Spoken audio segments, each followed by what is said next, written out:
Coming up on today's episode, Tim makes the India lander crash, Tesla did a thing, and we found water on an exoplanet. So let's get ludicrous!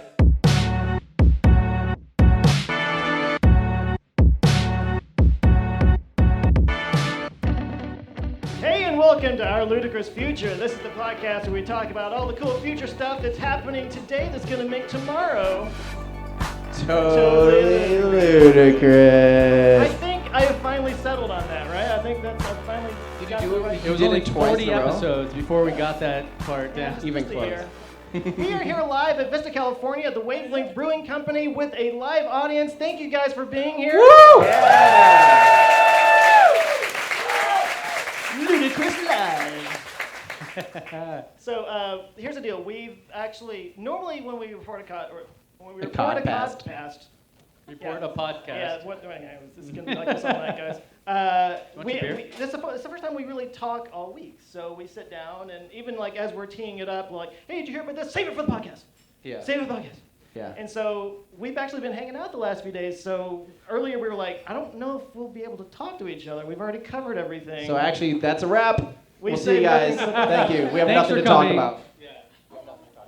Well, there's kind of a funny thing, though, because in the car ride up here, so I live down in kind of more San Diego-ish, and you guys are staying down in downtown area. We had an hour or so on the way up, and I think, several times on the way up, we're like, wait, stop.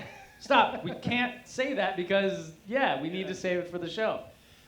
Just so you guys know, the format of our podcast is normally we say our names. He doesn't normally touch me when we're recording. Oh, God. I try, but the screen, So why don't you introduce ourselves?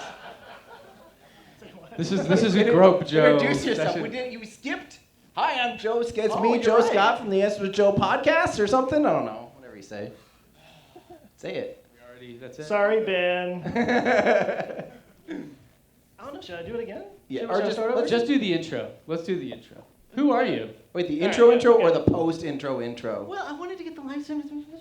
Okay. All right, so I'll redo that. Don't cheer. I know you wanna. But so we'll go into the thing like normal. Okay, That ready? was the end of it. That's no more claps after that. Okay. Hi, and welcome to the Our Ludicrous Future podcast. This is the podcast where we talk about all the cool future stuff that's happening today. It's going to make our future totally ludicrous. I'm Joe Scott with the Answers with Joe YouTube channel.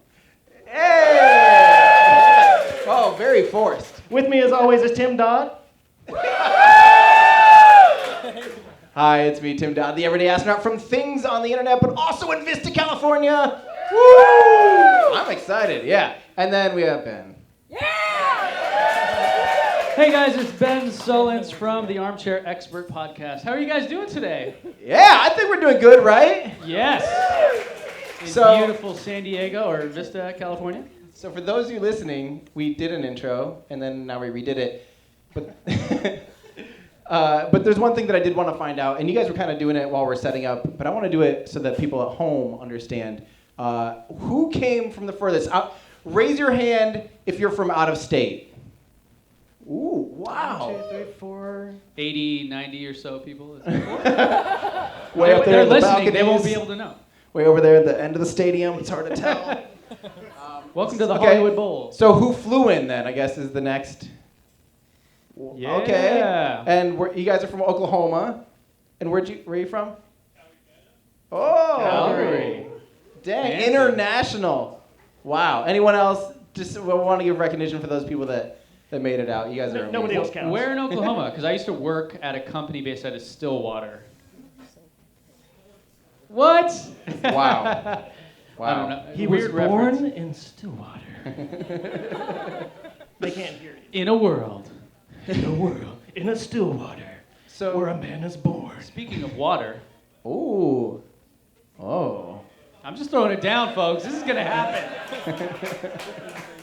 Put an audience in front of him. He suddenly. I mean, I feel like this is my role on the show is to do the things. Do the segues. Yeah. Yeah. Okay. So what? Talk to What me, about Joe. water? Well, I can't see the thing in front of me, so I gotta pull it up on my. Why don't you just turn You around? have eyes in the back of your. Come on. And then you have that thing that you're talking about where it's like it doesn't zoom correctly. Do you want two hands? Oh, yeah. Okay, so Yeah, they found water on an exoplanet 111 light years away. That's It really is tiny on the. Yeah, it's called K218b because they're clever with the names these days. And they did it through the transit method with the Hubble Space Telescope, where the planet goes in front, and they do this like spectroscopy where they look at the different wavelines that come through the atmosphere, and they're able to determine that there was actually water on it. And they found water on other planets before through this method, but this one is only about twice the size of Earth, and it's in the habitable zone of its star. So this actually has some potential for some potential. Only twice the size, or is that like uncommon, or normally they like? No, actually, so the ones size that they were of- finding before, they're called like hot Jupiters. So they're like Jupiter size or larger, Oh, wow. and they're hot. Like you. I get called a hot Jupiter all the time because of my great red spot. Sorry. I don't even know. I don't either. Just let's keep going. This is why my mom always told people not to laugh at my jokes. But no, so yeah, they found them before in much bigger planets that probably couldn't harbor life because they're too big and the gravity's too heavy, or they're too close to the sun or their star. But in this case, it's right there in that zone, and it's decent enough size. And so when James Webb goes up in 2021, that's one of the places they're going to look at now and see if they can get even more detailed, because like water is one thing, but then finding things like maybe methane, but like carbon-based stuff that has to do with life, that's an even bigger step. So they're going to be looking at that later on. Well, at least like I don't feel like we actually talk too much about this on our show, but one of the craziest things to me is our data set on what life is pretty well limited to one little plot in the whole universe so far. Yeah. So I'm always like, I just can't wait to even have more data from other planets, from comets, asteroids. Like, can you imagine, like, what if we realized that, like, oh, life can be I mean, look how different it is here on Earth. Yeah. Imagine what it could be like.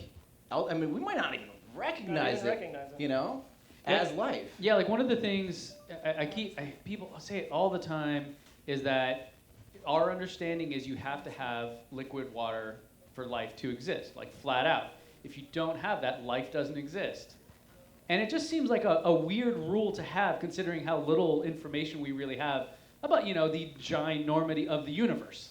Like, is there something there that is like beyond our comprehension as to like, oh, well, without that's it? Well, cell lubrication and the way that cells interact using water is pretty much everything we've ever encountered is based on that. So that's actually one of the interesting concepts. I really wish there was like a planet. Is there a planetary scientist in the house? Somebody, That would be please. helpful. Is anybody here from another planet?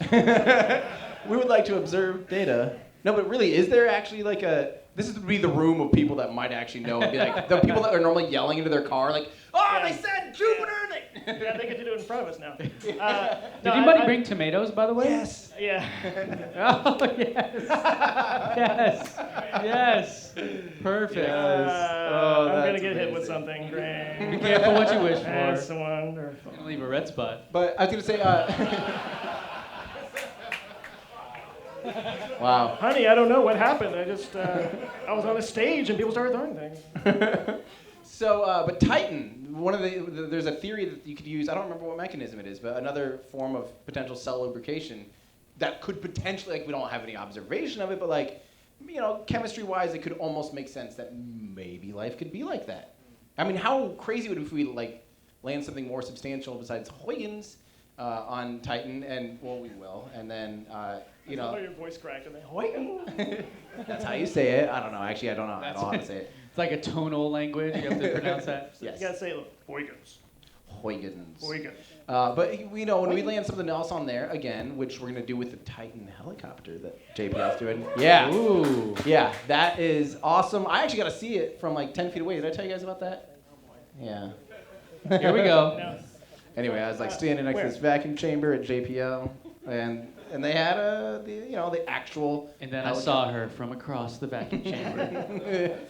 And I got to see the actual helicopter that's going to fly around on Mars, that's the Mars one. But then they're working on the quadcopter for Jupiter. Actually, it's like a X8 copter. Yeah, whatever. I don't know. But yeah, maybe that will observe some stuff and they'll be like, oh, look, we can actually have pterodactyls on Titan too. Did you say pterodactyls? What else would there be?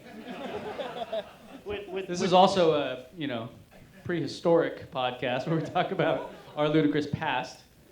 What animal would be on Titan? Really? Tell me.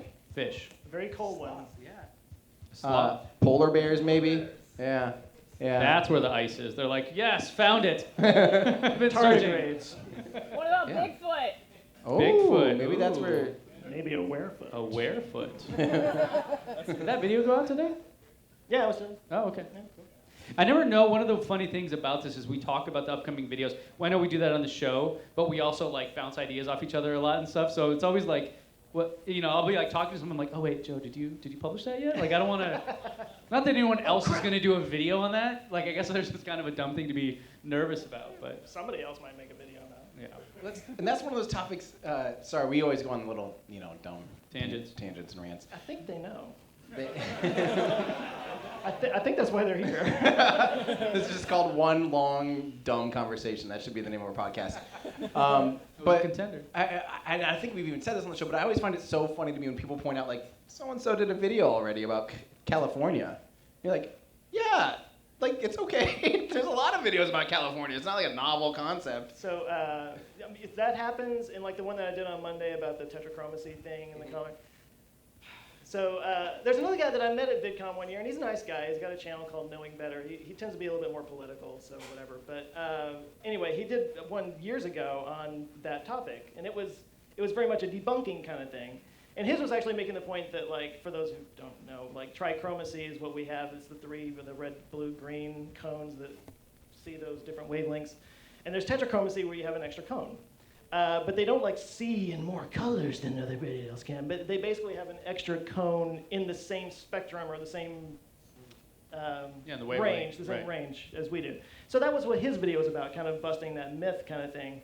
So all these people start sending my video to him, like, oh, this guy, you gotta go put him in his place, But he knows me, and we've met, and we're like part of this whole thing. So he like slacked me, and he was like, so apparently I'm supposed to be mad at you right now. Yeah. Internet Everybody drama. thought I was real triggered by your video or something. There definitely is something here. I don't know if everyone really understands, but like I don't know, like amongst people that do what we do for a living, I mean, most everyone I know is really cool. They're really supportive. Like, I've never met somebody that's like, oh, you did that video, you dick. Like, oh, and they want to like, I've never. But in the comments, that's like how it seems sometimes. Yeah. Where people think that there's this like crazy competition, but like there's billions of people on the internet. Yeah. There are plenty of people available to watch all of our videos. It's not Right. like a thing where, I only watch Everyday Astronaut. I can't watch Scott Manley.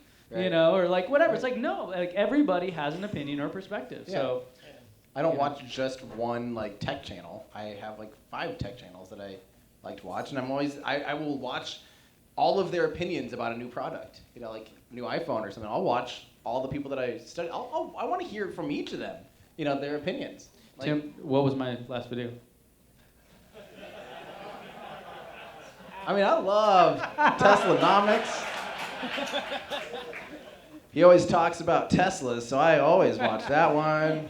See, for me that's easy because Tim puts out like 2 videos a year, so it's just like, oh yeah, I mean, he's not wrong. See, I poke him because I love him and I want him to make more videos, right? That is like the most like, when people like I have this new thing whenever someone asks when's the next video coming out, and it's just like in quotes when it's done, trademark logo. When it's done. Yeah. Do you ever go so long between videos that you feel like you need to do one? It's just kind of like, hey guys, I'm still here. One of those. Right now, yes. Like I look at, like, It's about time. There's like hasn't been comments for like a long time. I'm just like, oh, my channel's currently dead. Yeah. Well, so I mean, my whole thing, I've talked about it a million times, but like when I first started the channel, it was like every week. That was like the thing, even if it's just on my phone, something, So there's like a lot of old video, and that was working full time at the time. So There's several old videos like way back in the channel where I'm like, this is the tree in my backyard. Yes. It's got branches and leaves. There's bugs in it. I have to go watch Yeah, I these was now. gonna say, This is so I'm gonna good. filter by oldest as soon as we leave here, and we're gonna watch it tonight. That's what we should all. And then somebody would find that video and be like, man, this channel's gone downhill. Well, did you see the thing where Marquez's video from 5 years, or like 9 years ago, just got recommended? Did anyone? I don't know if you guys like pay attention to YouTube stuff, but MKBHD, tech YouTuber, I saw it on me. Like all of a sudden, this video, it was like MKBHD 5.0 update. He's like 15 years old. And I'm like, what is this? And then he tweeted about it. Legit, it was like nothing, boom, like 2 million views in a day. Wow. And it's literally just like a dumb, like, hey guys, I'm gonna do, just like you're saying, like a video from years ago. You're like, what is YouTube's algorithm doing? They're really up on the latest gadgets. Right. They're just like, oh, everything he does is gold. Let's just push more stuff of it. Well, he's like, have y'all seen this speak and spell? Talkback. Do you guys remember the Talkback? Oh, was that from Home Alone? Home Alone, yeah. They also had a Talkback pen. I had that, and I was very excited. Yeah. You were the cool kid. You better believe it. I used to record my voice and slow it down. He also got lost in New York. I had these burglars come to my house, and I was like, I got all these marbles and stuff. Should we move on? I feel like this is the longest. Well, I was gonna say, so you put out a video. I mean, what's your what's your goal for putting videos out? What's it like when you try? No. Like we all in our head have like, okay, I'm gonna do one video a week or whatever. What's yours? Literally when it's done. Like Really? Because I realized for me and my channel specifically, it's not worth me just like rushing a video out. There's no one's like dying like, hurry, there's a new cycle on aerospike engines. Like I'd rather get it all right, See, that's me. I have to do it because otherwise no one cares, But so I've learned, like I tried that last year for a while. Like I'd say half of 2018 was me trying to really do like breaking news. And that is exhausting. It's exhausting, yeah. And I had a lot of stuff wrong, and it bugged me when I'm like, oh yeah, if I had just like stopped and slowed down for 1 minute, and like research this for a little more. And my big thing is I want to know at least a layer or two deeper than what I am talking about. Because otherwise, you might be missing stuff in your research and all that stuff. So I like with this aerospike video and the Raptor video, I mean, I've been talking to this guy who's an actual rocket scientist. His name's Charlie Garcia. He's at MIT, brilliant guy. He has his own YouTube channel too, and he's talk about like Charlie. This guy knows everything. Yeah, hey Charlie. But so I'll call him, and he'll sit on the phone with me for like 3 hours and just take my stupid questions until I sound smart enough to understand them. But to me, that's like the whole point of it all. Is like, no, like let me like learn it so that I get that light bulb moment, and then I can replay how to do the light bulb moment for other people. Exactly. So do you guys want Tim to finish this aerospike video? I'm trying to put pressure on you. Well, it's gonna get done when it's done. And Joe, It's going to be awesome when you get it done. Joe, how many videos do you do? No, 2 a week. I do 2 a week. Two a week. That's like going from ludicrous to Plaid. It was all a setup. It was all. Wow. Yep. Bye, Joe. I can't do better. I didn't really care what the answers were. Sorry. So tell us about Plaid. Yeah, okay. I actually have notes on this. So, and here's a picture of it. No, that's an ad. I don't know what this is. Notes? This is cheating. Yeah, and okay. So I'm sitting Tesla. here like, hey, got my Yeah, phone." no, I have notes. I can't read. But so Tesla just actually did a lap at Laguna Seca, and they got the record-ish. Unofficial? Like, did anyone? I tried to look up. I'm like, okay, let me see what the records are. I go, and I'm like, someone beat you by 20 seconds. Well, But there's all these caveats to it about like, oh, it's a 4-door. Oh, it can seat 7 people. You're like, what? How is that a category at Laguna? I feel like the answer is it's just the fastest one. I don't care what the car is. It has a steering wheel diameter of under 14 inches. Yeah. You're like, Tesla's really stretching a little bit here to try to like claim that they got this. But hey, cheers to them that they are updating the Model S. I am thrilled about that because obviously, as you guys know, that's my favorites. My favorite Tesla. So The new Plaid Powertrain all this comes from tweets, as they always do from Elon. It's going to go for the S, X, and the Roadster, not the Model 3 or Model Y. Sorry to you Model 3 owners. What, am I gonna? That's, The future of the gonna be Model 3 slower. doesn't change the car I have Gonna be- now. Oh You no, know? I hate my car now. If it gets an upgrade and I didn't get it somehow retroactively 2 years later, I'm gonna be very disappointed. I would be too. I would be too. But you're used to Apple, so that's how it goes, right? Well, you guys can tell I love Tim. That's why I tease him. But I hate Apple. I really do. It'll have 3 motors, so that's new. Like 3 cameras. Oh, yeah. There you go. See? Now I can't buy one. Thank so you. 3 motors is cool, but 3 cameras is stupid? I mean, where's the logic? It Come freaks on. me out, okay? It's a thing. Leave me alone. So they use that at Laguna Seca, and now they're doing the Nürburgring. I don't know how to say that. Nürburgring? Nürburgring. Nürburgring, that's how we say it? I don't speak It's not German. helping. Yeah, There's anyways. Nuremberg, Germany, and there's the Nürburgring, and they're totally not anywhere close to each other because I accidentally Are drove you all the way serious? to Nuremberg, but it's Nürburgring. Right? Okay, Yeah. that thing. Totally different things. And so the Whoops. Model S is there, and they're tuning it, trying to tee it up for a run. They do not currently have any time listed there, so they don't have a record or anything like that. Now, an interesting thing about that is this Model S has 7 seats. Why? I don't know. Where? I also don't know. But if you remember, the Model S had an option for 2 rear-facing seats years ago for kids, but they weren't, I forget what there was something about they weren't allowed to say it was 7 seats because you had to be under a certain weight or certain height. So they called it a 5-seater plus 2. And, okay, I guess. So I don't know. And so so somebody asked him, is this a kid's seat? And he said, no, it's for people. I'm like, well, it's like typical Elon, right? You're like, just what is it? Just tell us. Just do a press release. Kids are people. Yeah, it's not Elon. Right. Come on, Elon. He has Okay. enough to know that. Elon said that it's going to be more expensive but cheaper than competitor. What competitor could he even be talking about? Right. The Taycan. What is it, Joe? I heard Taycan. Taycan. Heard it 1,000 times. Yep, If you have to remember? put out a video how to pronounce it, I feel like you're failing. Like Model S. Gotcha. Know how to say that. Oh, you mean what if they had a pronunciation guide on Tesla? They do. His name is Elon Musk. So, yeah.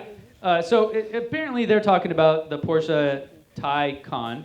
I'll just call it the Mission E. Why don't they just go with that? That was so much I like easier, that. right? I like Mission that. E. Gotcha. Makes sense. Has an E in it. It means electric. I know what that means. So they're gonna. So apparently the Porsche Taycan went and they just announced, as you guys probably know about, and they have a record, I think, at the Nürburgring, and so Tesla can't let that stand, right? And it's like, well, is it going to be another one of those fastest 7-seater, or what exactly are they going to do it? So I think that Most cup holders right, yeah, to go around. so to me, what is exciting about this, and I said it in the Porsche video I did, is that hopefully this spurs and excites Tesla to update their flagship vehicles.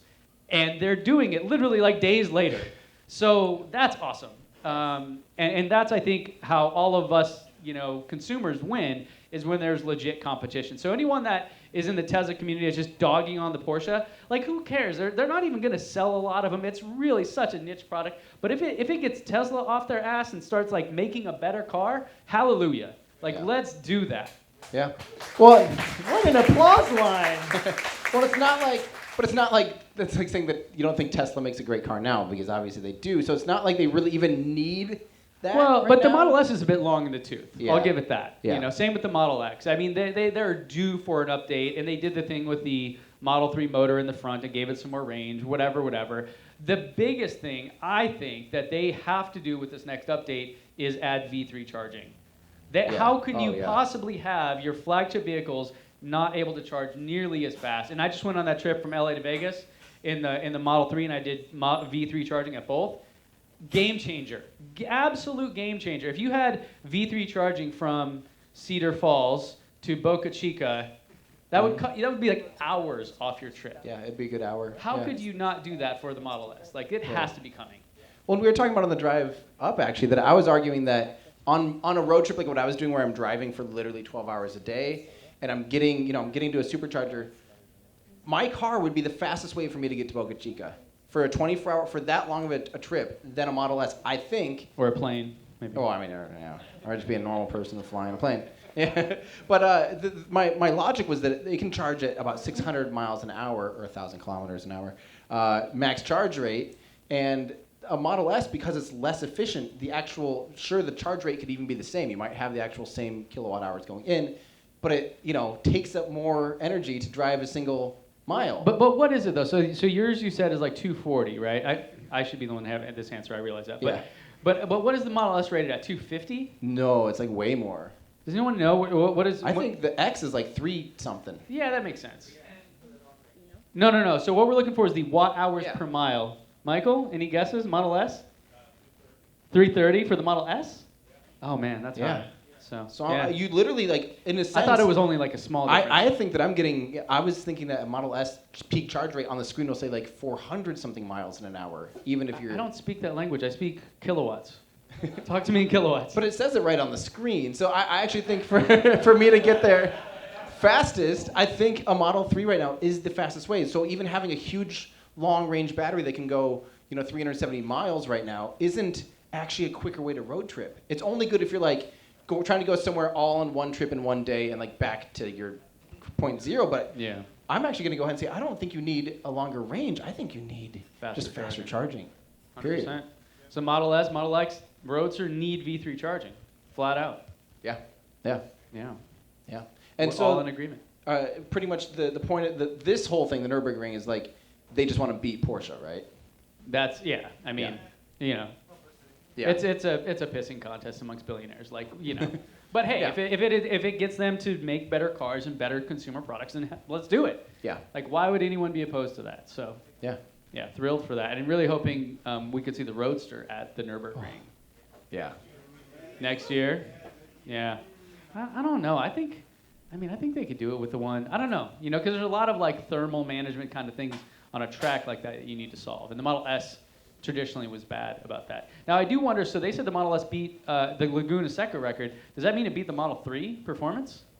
That confused me too. It would have to, right? Because it said 4-door was their Right. qualifier of like, oh, this is our filter we're putting on it. So That confused me because I feel like the Model 3 should whoop a S around the track just because it's so lightweight, coil springs, stick your tires on the, performance, and I mean, I guess, I don't know. yeah. Anybody? Well, there it is. Yeah. I'm not used to having to turn my head when you guys are talking to each other. Yeah, normally we just stare into a little screen and be like, So what else did we have this week? What's this thing? So I wonder if on the Nuremberg for the Roadster with the SpaceX stuff, Here it comes. This was not supposed to be a segue, so now I'm panicking. Wait, it wasn't? Are you serious? Not. This is a really big stretch of a Let me finish what segue. I'm saying, guys.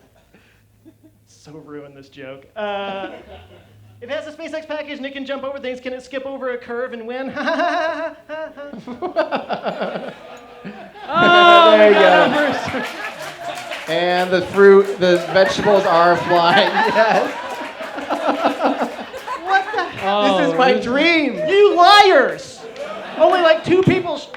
Yes. For those of you listening, we actually just got absolutely dominated with. This is what with we deserve. Vegetables. I mean, they're fake vegetables. no, How do we recreate this when we're recording live on the on We YouTube? should have someone should write an Arduino code or something that gets triggered by a certain hashtag and it starts just hucking vegetables with like a robotic arm. Like at we us. set these up in our studios for and just Discord.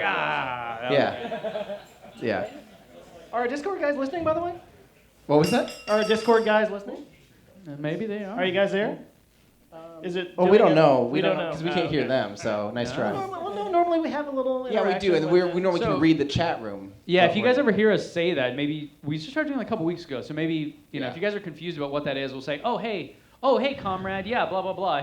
So a lot of times in the Discord at a certain level, when you listen live, that's what we're talking about. They're chatting and we're reading it and responding to it live. Yeah. So that's what's and going on. correcting us sometimes. And correcting us. Yeah. Yeah, us. Speaking of correcting. Huh? Ooh. How about Joe or Tim on that trip, on that road trip? Wouldn't it be nice if you just had internet the whole way? Oh man. Yeah. See, speaking all of your it- fruit is gone. So now, Oh yeah, we can really stink up the place. There we go. I'm keeping all of it. I think that's what that was a setup. It was like throw fruit at Joe, like not us. Yeah. Joe took all like of just it. aim for the guy in the middle.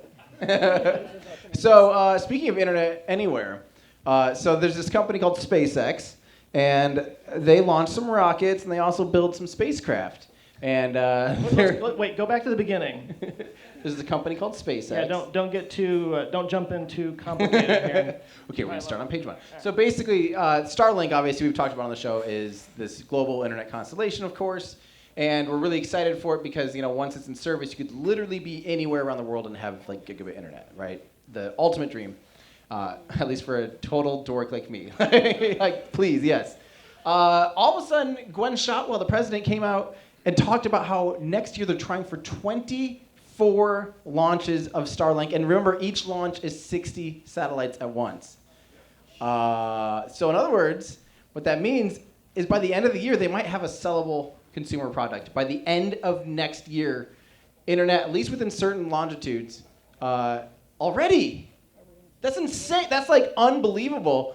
And one of the tricks that they're doing is instead of launching on just 24 unique orbits, they're launching on 72 unique orbits. So they actually kind of tripled up their orbital bands, and this will make it so they can service some of these like middle longitudes a little better. Because that's one of the things is like up when these things are at a really high angle. What happens is all of a sudden, whoop, the upper poles get satellites going by, or not upper poles, but like the more northern regions get a satellite over them almost at all times. And some of the middle areas are the hardest ones to do, unless you're doing like an equatorial, but that's not what these are. So by changing the number of orbits, now they'll have a quicker rollout for a lot more of their potential customer base. I say potential because they obviously don't have one yet. But this is huge news. This means the Falcon 9, talk about like routine. We're going to see a Falcon 9 launching like every 2 weeks. 2 weeks? Yeah. What? Do I have to hire someone now to just like do live streams? Because I'm not going to every single. And here's a Starlink launch. Would anyone here want to do that for Tim? Your hands went up. Yeah, I'm sure we could find some volunteers. Okay, so when they did that last Starlink launch, how many did they have on there? 60. Is that the max Wow. though? That's pretty much stuffing the fairing to the absolute gills. Yeah. Okay. I Yeah. just didn't know like there was more than that they could even. I thought the magic number was 420 for the number of satellites. And That it was kind of an ironic thing that There was Elon. after 7 flights, once there's 420 satellites in the sky, it'd be fairly operational, or like operational-ish. That's what 70 launches, or no? No, 7. 7, yeah, that's Yeah. right. So like it would have been relatively soon, and now it's like, oh, they're gonna smash through that like in February, basically. That's because I think they might have up to 4 this year still, and then all of a sudden 24 more next year. Which means here's what that means. They basically have production figured out because they have to crank out satellites like you wouldn't believe. I mean, think about how that's just like a printing press of satellites at this point, So that's obviously has to be a lot further along than I think any of us realized. It also means the turnaround on the booster. Might really start seeing boosters fly like actually over and over. Think about that. Like it lands, refuel, flies up. I mean, Isn't that the dream? That's part of the plan, right? of course, yeah. Eventually. But I mean, even so, we might see turnaround times get down to like, because I think that it's about 2 months now is the fastest turnaround. And we might start seeing that slip down to 1 month. But maybe, who knows, maybe next year we'll see one go from Starlink to Starlink 2 weeks apart. Like, That's amazing. yeah. I just want to hear a room of people clap for a rocket being reused in 2 weeks. That is awesome. And the craziest thing is, the more routine and boring this is, the more boring it is. Like, we don't go down and go down to the airport and we're like, oh, there's going to be a 737 taking off today. You guys want to go check that out? Like, it's routine and boring. I mean, I'll watch some planes every now and then, but I'm not going to live webcast it. So does that mean, is this the era where we're actually going to start being like, yeah, space flight? I feel like there've been a few times when I was just out doing something like, oh, SpaceX just launched again, huh? You know, like didn't even have a clue, and then like there it goes. Yeah. Now, are any of these going to go out of California, out of Vandenberg? I mean, here's the thing. I started thinking about this orbital-wise. I think they could with a big asterisk, but we'll have to see. I mean, that would be awesome. Like, because I'll have a pad sitting there that's doing almost nothing next year, actually. Like, very few things next year. If they could find a way to stuff some of the manifests out of Vandenberg, that would be huge. I mean, that would help them get 24 out. Do we know where the satellites are made? Are they made in Washington? Yeah, Washington. At least the that's state? Yes, yeah. we do. Yeah. Yeah. But The answer is yes. But I want to know, what do you guys think? Is this going to be the year that all of a sudden you just are like, oh, it's normal now? Will you still tune in? I feel like I'm already kind of there a little bit. I mean, for a while I was live streaming some launches and stuff, and after a while it's kind of like, yeah, all right, I got other things to do. And you did such a better job than I do, so I was just watching you anyway. But what excites me, and not to take you off that subject, but like, is that that's supposed to be what's really going to fund the stuff, like the BFR and Starship, and all, whatever. Yeah. You know, I know what I'm saying. But yeah, I mean, that's what excites me is like once they get that going, like that's the moneymaker, Right. to fund the really crazy stuff. Yes. That is actually insane. Like some people I know that used to work at SpaceX would say that once Starlink was up and running, Elon will be the richest man in the world. Like, and no one will be able to touch him. Like once this is literally up and running, it's game over for so many things. Now, the question I had, so yeah, I think I feel like we're almost there. Like, does it feel kind of routine now?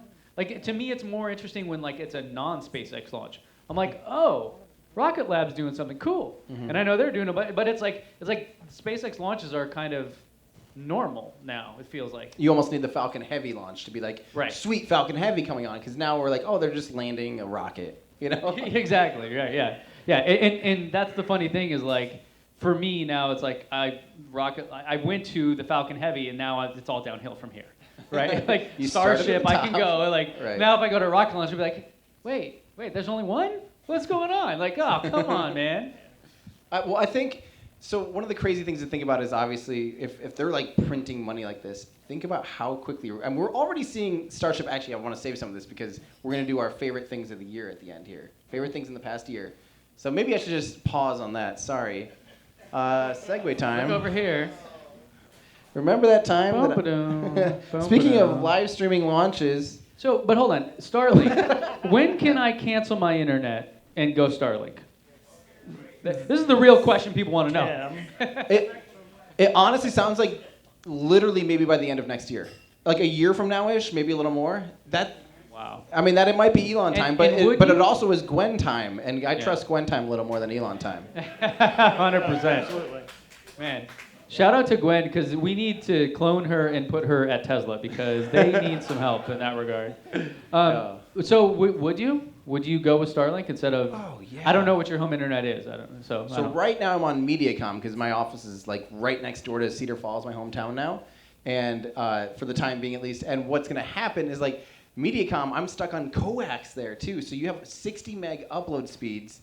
You have like 500 down, and it's just not good. Yeah. Boo. Now everyone is like looking at with like a stink eye. Like that's bad. Oh, that's. I went from literal, when I say gig up, gig down, like measurably a gig up and gig down. Not like that, like, we're going to sell you a gig, you're going to get 400. Like, it was gig up, gig down. 400? Yeah. See, Yeah, that'd be terrible. Tim, it's time to stop complaining about this. So I guess I'm just spoiled because again my hometown has a municipality that literally ran coax to every doorstep in our community like 8 years ago or something. It's crazy. Now this is why I have an office downtown at WeWork is because it's a legit gig up and gig down. Because at home I was getting like 100 down, 30 up, and that was like the top of the line as much money as I can spend. Yeah. Yeah. So when I get gig up and down, I'm like, oh hallelujah. Yeah. You know, especially with like 4K footage and all this stuff. It's like, man, it's it's a lot to push. Yeah. Yeah. Yeah. The question is, would we do it? Yeah. Well, of course I will. Like in a heartbeat. But it might be slower than what you have now, no? No. From what I have now, probably. Oh, well, it's true because it's going to be a bandwidth thing where the more they add, the more, like, the faster. So maybe at first it might be on. It's I don't know, similar, but I would want to do it just to test it. Yeah. Just to see it work. I mean, what I have is not impressive, but it works. It's fine, whatever. But like to be able to test that normal speed range against Starlink would be kind of cool. And can you imagine like having a mobile home or a camper now, and you could have a mobile office like actually be reliable, and you could just take off, go to the desert, put up some solar panels, sit and hang out or in the mountains or whatever you want to do for weeks, and actually literally work, from like a non-compromised internet connection. Tesla tiny house, solar panels all over it, RF antenna for Starlink. Yes. I'm out, guys. See ya. I bet with Starlink you could be watching a little launch of a Star Hopper and not have it like go out just before.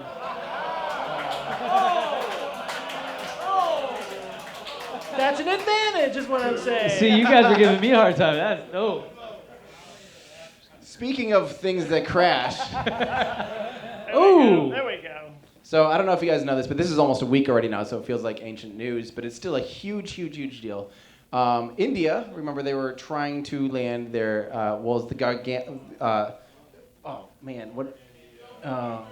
Gaganyaan 2. Is this it? Yeah, this is it. Go ahead and just Baby, kind of play don't and hurt me. let it go. But Chandrayaan 2. So this was hard to watch because again, softly landing on the moon is really, really difficult. And I think I made a mistake in my live stream and everyone caught it. But I was trying to extrapolate to how many people successfully landed on Mars, and I accidentally said the moon.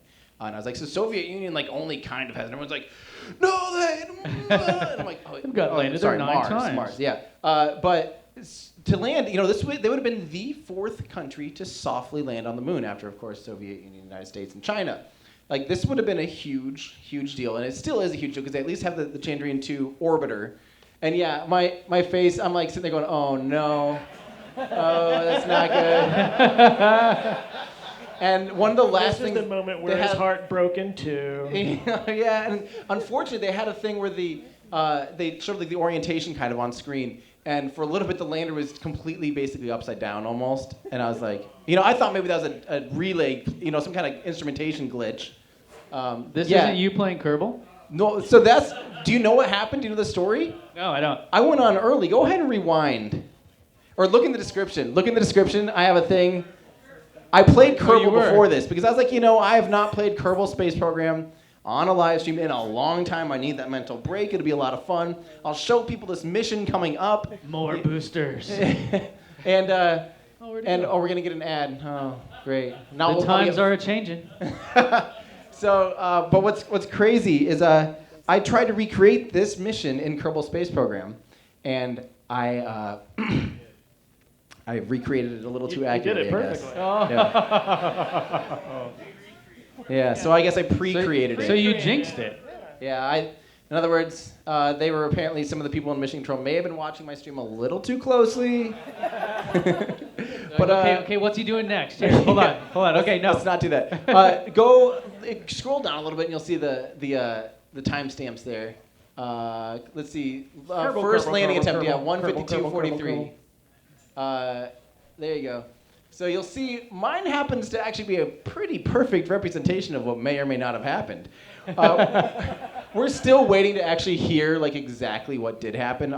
The cool thing is the actual orbiter, the Chandrayaan 2, is able to visualize, and they kind of got a visual identification of the lander, the Vikram lander, almost immediately on one of the next orbits. And of course, right away, everyone goes, "It's fine! They found it!" It's yes, they found it. That doesn't mean it's. Where else would it be? You know what I mean? Finding it wasn't the problem. They know exactly where it was going. Let's start at the moon and work our way back from there. But because of course to actually change, look at me. This unfortunately almost exactly what happened. My reason was I was an idiot and forgot reaction wheels and ran out of monoprop right away. And then I forgot that my center of mass. Like an idiot would do. And I forgot my center of mass was entirely off of my center of thrust, so I tried to move in the rover and clip it into the whole thing. How would you? How many times have I told you? No tomatoes left, and we're watching. So moral. Oh, there it was. And it got Joe, of course. I like this. I like feed this. off your hate. Breathe it in. So look, this is literally, I mean, one of the last frames of the actual mission control looked like that. Like the lander was literally upside down. And that, when you're going, when you're in those last moments, you only have so much wiggle room. You're trying to scrub off velocity. And if you don't scrub off your velocity, you're going to impact the ground at a far too high of a speed. So the flamey end was up. The flamey end was apparently up for a second. Yeah. So, but again, this is, it's unfortunate, and the hardest thing for me is, like, I had to honestly kind of, like, hold back a little bit of tears, and I get kind of emotional, especially when I see it on the faces of the people who had been working for so long on these missions, and You got to feel for them. I mean, it's heartbreaking. Like I said, I said on the live stream that I one time spent, like, 5.5 hours on a live stream in a Kerbal mission, where I flew this thing out to this really difficult planet and made it all back without quick saving. And it was a big deal to me. And I remember being like, if I had messed up at 5 hours, I would have broken down and cried. And then I'm like, That's 5 hours. 5 hours. These guys were working for like 10 years on this stuff, and it didn't work out. And it's heartbreaking. And space is hard. Yeah, cheers to that. I feel like Neil deGrasse Tyson helped you jinx it as well, because I saw a tweet from him. Because I remember when it was going out, or when it was, and I turned into your live stream, I'm like, what is this? I'm out. And so I bailed. And then I saw a tweet from Neil deGrasse Tyson. Well, I expected, anyways. I love Tim, you realize, right? I didn't expect you to be playing video games. Yeah, I'm like, come on, you get paid for this? So I saw Neil deGrasse Tyson tweet something like, congratulations to India, blah, blah, blah. And I'm like, oh, they must have made it. Fine. And apparently the full tweet was like, on joining the countries in the next 4 hours. So it was like 4 hours in advance. Congrats, guys. Yeah, there's still a little ways to go. Yeah. Something about counting chickens and hatching there. Well, and what's hard, don't forget, they actually did an impactor for Chandrayaan 1. So they have already touched the moon, and on purpose, of course.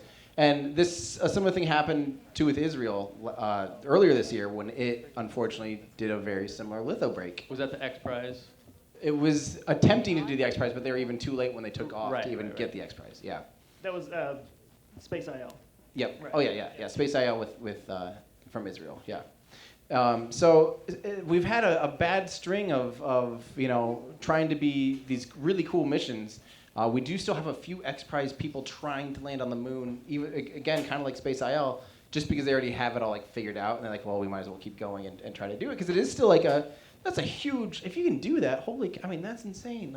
Doesn't that kind of put the moon landings we've done in perspective? Yeah. I mean, that was 50 years ago. Right. Like a computer was bigger than this whole block. Now the stuff I have right here in my hand is like 100 times more powerful or something, right? And they did it. Only because it's Android. Thank you. Let me slip you that 100 there. But even today, we can't. I mean, that's incredible. Yeah. What they were able to do. I also think though that we talked about this. I don't know if we did it on the show, but it was like the risk tolerance now is so low compared to what it was back then, and our motivations. The pressure was on for a lot of different things. So. And the funding was way up. We had a lot of money flowing. Mm-hmm. A lot. Yeah. So that was. Those are the two things I want to talk about this week, at least for my news segments, just because those were big ones and exciting. There was a lot of other things. I think we're starting to get more answers out of Dragon 2 capsule anomaly from earlier this year. I didn't get a time to catch up on that. There's also apparently another interstellar object flying through our solar system as we speak that just got published today by JPL. Again, I haven't had time to really dive into that. But those will probably be things that we can talk about next week. But there's something that I wanted to do that I talked about, again, touching Joe's shoulder. I wanted to talk about our favorite things that happened since we have started this 1 year ago today.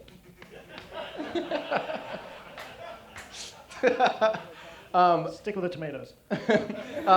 A year ago, I hadn't even met Ben. Now it's gone forever. He blocked it. We're going to need a compilation of everything. Yeah. Had any of us met each other a year ago? You guys had, I think, right? Yes. I did an interview with Joe for an episode, I think. We need to work this out. Uh-oh. Oh. Uh-oh. No, there's no uh-oh. It's just He gets it's all the just- tomatoes thrown him now. He's Ooh. No, just kidding. So when I first met you, was when I went to Palm Springs for ClamorCon. You brought your car up, and I got to drive a Model 3 for the first time, and I made a video out of it. So that was the first time we actually met. But I think I had interviewed you for my now defunct podcast, where I was like trying to do that for a while and interviewing people. But I think I just ran across a bunch of your videos because you're talking about Tesla, and I cover a lot of that, and I'm into it. But I don't remember. Did you reach out to me? Did I reach out to you? I don't remember. I think maybe I reached out to you. I think maybe did you like quote something I did in a video? That sounds like me. And then someone probably sent it to me or something. I'm like, Yeah. oh hey. And There's then a lot of that happens where people are like, hey, this other guy said a thing about you, and then you wind up connecting with them somehow. Me and Dan from What's Inside became friends because of copyright strike. Right. No joke. I did a news story when all the hubbub was about him selling his Tesla because of the ball tires, and that whole article that went out. So I covered it on my news show, and I had it like playing in the background on mute with like all the other, and it because of his channel is so big, he had a thing that automatically searched for these things in copyright strike. Right. And I emailed him, and he was like, "Oh, dude, I'm so sorry. Yeah, absolutely. Like, whatever." And it was like, "Hey, by the way, are you going to the Model 3 thing?" I'm like, "Yeah, cool. Let's hang out." So, I mean, there's a lot of like those little things that just kind of coincidences that. But I think that's how it started initially. And a similar thing with you, because I've fallen, into your video layer and seen some of your stuff, and I don't remember how we connected or whatever, but I think we did collab at one point. I like had you talk about something in a video. It's like, here's the astronauts talk about. Yep. And so we had done a thing. Perfect. Just like And that. then no, that wasn't me. So good impression of yourself, Joe. But then when we met in Palm Springs, you were talking about how you had been talking with him, and we started talking about him. And, He and the said, next she thing I said, know, and- you guys like both reached out to me, and you're like, "Hey, we're thinking about doing a podcast together." And I was like, "Okay." How did me and you get in touch? And I think it was Because I was trying to get a Model 3 to drive around, so I knew if I liked it, then I could do a video about it. he too. wanted free stuff. That's Give me a free car, man. Give me one of your 9 Teslas, man. right. And I think I connected you with the Turo people. That's correct. Who sponsored a trip you were doing or Yep. something. And so then we started talking, and then all of a sudden, I had wanted to do a podcast for a long time. Yeah. And I realized all 3 of us were doing similar, like in the same realm, and we all followed each other and all knew each other. Yeah. And then it was like, let's just try this. And I don't know if you guys know this, but we actually recorded our first podcast probably in like July maybe of last year. And obviously, for those of you who are not listening, as well, September or whatever. But it totally, we had no idea what we were doing, and we totally like flopped. And We had to try a bunch of different recording Yeah, things. like I said earlier, the challenges we had because of our remote locations and all this were extra. If we all just sat here and had a studio, it'd be like production-wise very straightforward. Yeah. But so we tried a number of things and had to figure that out. So, yeah. So we had 4 or 5 episodes before we actually ever published an episode. Was it that many? I think so. It was like at least 3. Whoops. Yeah. But then, so that got me thinking, like, to what was the most exciting thing that happened since we started?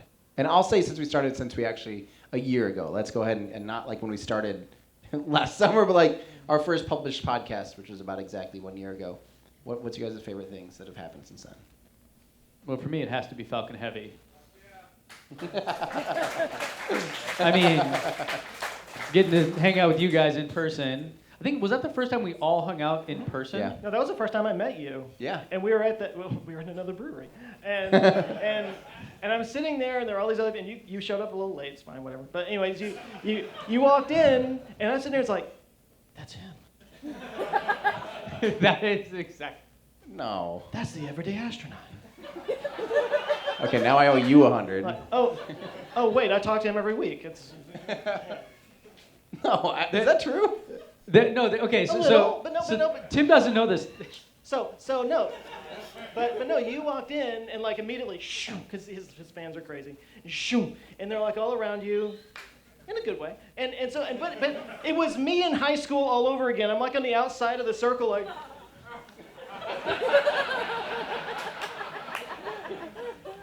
And then we hugged, and it was beautiful. And we cried. We cried beautiful tears. You hugged and you're like, hey, what's your name? Hi. do you want a picture? So- What do you? So was your favorite thing then Falcon Heavy also? I mean, yeah. What about? I'm looking more for like, okay, I'll share mine. I want to get your guys' Not favorite the right news. answer. Maybe we'll Not the open it right up. answer. Yeah. I want to know your guys' favorite like news items. that But you hold on, covered. before we move on, there was definitely a thing here about this where like me and Joe are there, and we kind of thought it was like an Our Ludicrous Future meetup. It definitely was not. It definitely was like, oh hi, yeah, I'm Jeff, yeah, oh hi, yeah, hi, I'm on the show, you know, the podcast thing, and they're like, oh cool, what's that? And I'm like, okay. They're like, are you here to see Tim too? No, like, if we were at a Tesla unveiling, it would have been all around you. Yeah, it was the same thing. So it was Fair just, enough, it fair was enough. just your crowd, and And yeah, I mean, it was a spaceflight event. I mean, if we were down in Dallas at a, I'm going to talk about morbid topics on YouTube conference, there'd probably be a lot of people around here too. Fair. if we're at a severed head convention. Separate you know, head convention. Exactly. How awesome would that be if that like Joe does like book signings at like these Comic-Con type things for people into severed heads or something, like Headless Horseman rallies or something? It's still only one video I made about that. Do you guys know the reference, the decapitation video he did? Oh my god. So Joe had a video just absolutely like his biggest video. Is it still your biggest video? I mean, well, and it's like, like that one was the top one, and the second one is like a quarter Yeah. the number of views. it's like so. 30 billion views or something? What's the... No, I mean, well, it's not even that big in YouTube world. It was like, I think it's like 3 or 4 now. Yeah. 3 or 4. Stop counting. It's not even counting. You pull out your watch app. You're like, oh. I okay. counted just 3,855,000. It did well. But and it kept popping up all of a sudden. YouTube would just be like, here you go, another million in a day type of thing too. Yeah. So we just would like poke fun of him because, yeah, that's what did it for We're him. like, Joe, you need to capitalize. You need to do another like interesting way people get decapitated. That is like your audience, I man. followed up on that a little bit. I did like weird ways people died and people who survived incredible injuries and stuff. Mm-hmm. So I went a little dark for a while, but But that's Like Dark Joe. But- Joe Scott Night and Day. Joe Scott After Hours. So- Let's talk about dead people. Well, I was gonna say I think my favorite thing to watch in the past year, news cycle wise, yeah, Falcon Heavy was awesome. That one was awesome. I think the other Falcon Heavy mission for me was actually a more exciting mission. That was unbelievable with the ferry That was recovery. before the podcast, though, wasn't it? No, oh, sorry, not the first one. Yes, was the way before. The second one. The one second one's the after- one that we saw, and then the third one was the night one where they caught the right. fairing for the first time. The drone or the center core booster did like a yeet and flipped sideways and it flew itself out of there. That one was more exciting to me than the one that we saw. Although the reason that one was exciting is because we were together. What I wanted to say, my favorite story of the year has been watching Starship, Starhopper, and everything down at Boca Chica. Like, what? I mean, trust me, I watch a lot. I pay attention to all the companies. You know, there's a lot of cool things going on. I'm personally actually really, really excited. I went up and visited Blue Origin. Seeing what they're working on behind the scenes has been unbelievable. I'm just really excited. Seeing Rocket Lab's stuff last year. I mean, I've seen a lot of cool things, but then all of a sudden, to start seeing some of those things that are normally behind doors being done literally in a field, like in the middle of a neighborhood, kind of. I don't know if you can quite call it a neighborhood, but watching that and having the public eye kind of on it, but not only that, seeing the pace of it. A year ago today, that was just literally like a kind of a mound with a fence. And like there was a building-ish out there, and that was it. And all of a sudden in the past year, boom, we have like, you know, the satellite dishes or the downlinks, we have a solar farm out there. I mean, some of that might have been before that too, but and all of a sudden, boom, a rocket's being built by a water tower company, and then I saw it fly. Like, what? You know, that is absolutely, I can't believe how quickly and what's been going on. And now we're seeing a literal, hey, an aerospike engine, I know. Woo! They beat you. But now I'm seeing now we're seeing a full Starship prototype, like literally being built before our own eyes, and it's probably going to be ready for September 28th. That's in like 2 weeks from now almost. We're going to see the thing with its body flaps up, landing gear, and probably not 3 engines attached yet, but maybe, you know. I know you're going. If I get invited, I'm going. They haven't done press invites yet, and I don't know if I don't know. Those things, you know how it goes. I don't know. If I get invited, yes, of course I'm going. Yeah. So you're asking what are the most interesting things like Tesla related? Yeah. I'm kind of hoping for that for you. It's hard. There's actually 2018 was like a pretty slow year for Tesla.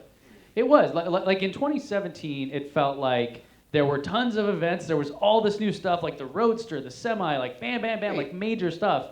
And then like 2018 was like. Wait, when was the Roadster? Was that late 2017 or am I a year off? Is it late 2018? I think it was just 18. Look at see how old I am. when you have kids, you're just like whatever. I was baiting for that. I was thinking that the Roadster was last year, and I thought that. Did we already have the podcast?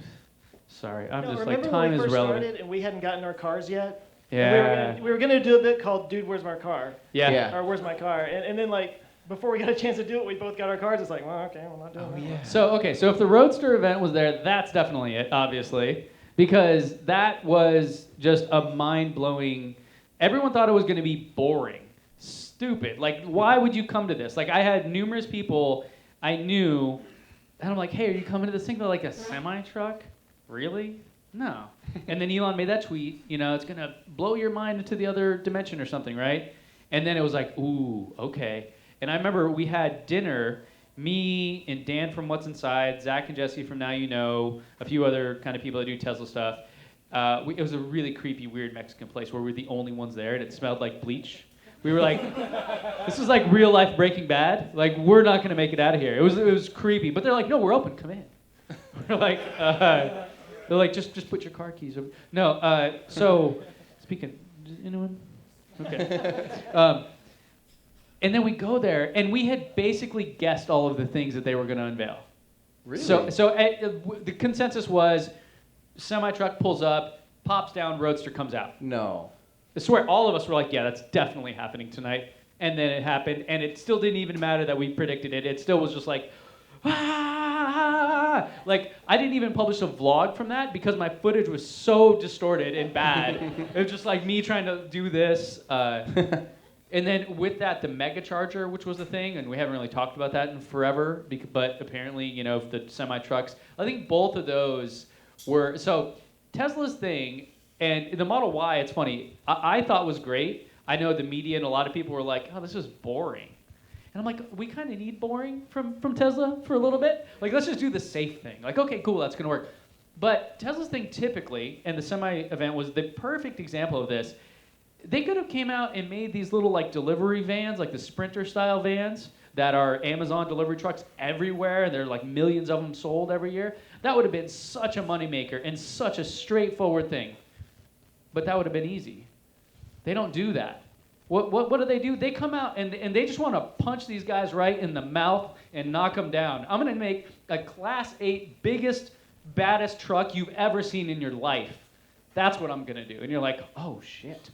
Like, damn, like, can you even do that? And then guess what? The same event. Bam, Roadster. What? 620 miles, 0 to 60 under 2 seconds. Physically, previously believed impossible with a road legal car.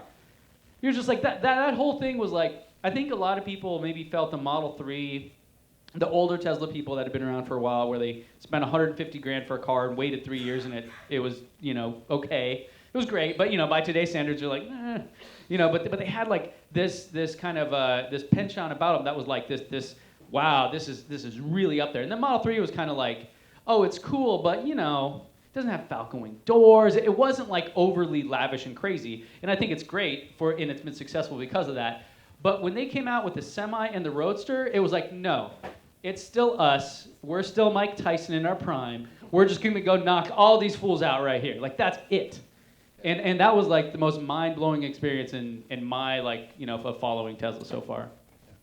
I would love for someone to quick look on their phone what date that was, because it probably was like February or something, 2018, like way. I want to say it was November 2018. That's okay. Do you guys know my funny story about watching that event? I turned it off after the semis. See, that was everybody. Everybody was like, oh, whatever. Even like Marquez, MKBHE, I was chatting with him like, yo, you coming to this? He's like, semi-truck? I don't know. Like, maybe. Like, I got other stuff. Yeah. Whoops. So what about you, Joe? 2017? Thank you. Where's the? Can I? Really? See, Wow. it's okay. So I'm not crazy. Well, maybe, but my memory isn't that bad. Because I remember 2018 was like, dude, there's been nothing. And then the Model Y event was the first event since I think that one. And all of us Tesla people were like, dude, this sucks. Like, Tesla has the best parties. Oh, they had the Boring Company event. Boring. It was. It was kind of like, I didn't get to ride in it. I think only a handful of people did. But I was chatting with somebody that did. They're like, have you ridden in a Model X? Like, yep. Have you been driven through a tunnel? Yep. Okay, there you go. That's basically what it is. Well, yeah, literally. So it was like not exciting at all. But they did have a thing called Nashville Hot Chicken. And I talked about it on my show, and everyone got mad at me. They're like, I don't want to hear you talking about dead animals. But I'm telling you, that was the story that night, was that they got this place in LA called Hot Rays. What's it called? Howlin' Rays. They got them to cater this event. And this place was like a 2-hour wait for a chicken sandwich. And they just had plates of them. I ate 4. I was like, I don't care. Like, I'm going in. But other than that, so 2017, thank you. Yeah, so 2018 was like a Tesla desert. So no wonder Falcon Heavy was by far your favorite event. I mean, that's fair. Okay, Joe. News. I want news. I don't want us hanging out being buds. I mean, I do, but... Screw you, because that's my answer. I'm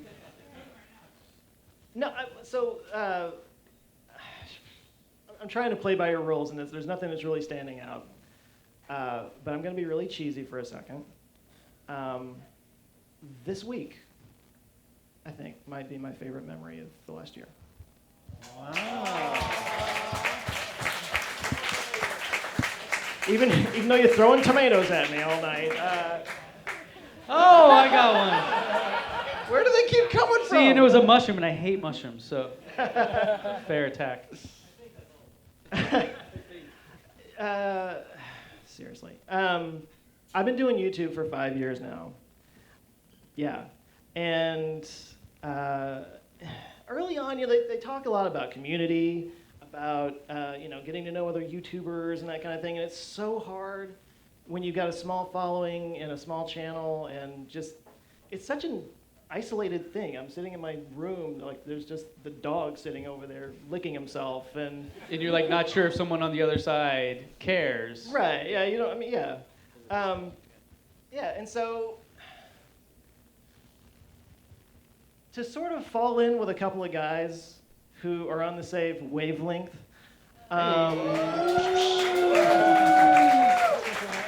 Literally, the thought was in my head, and I look up and I see the sign, and it's like, go for it.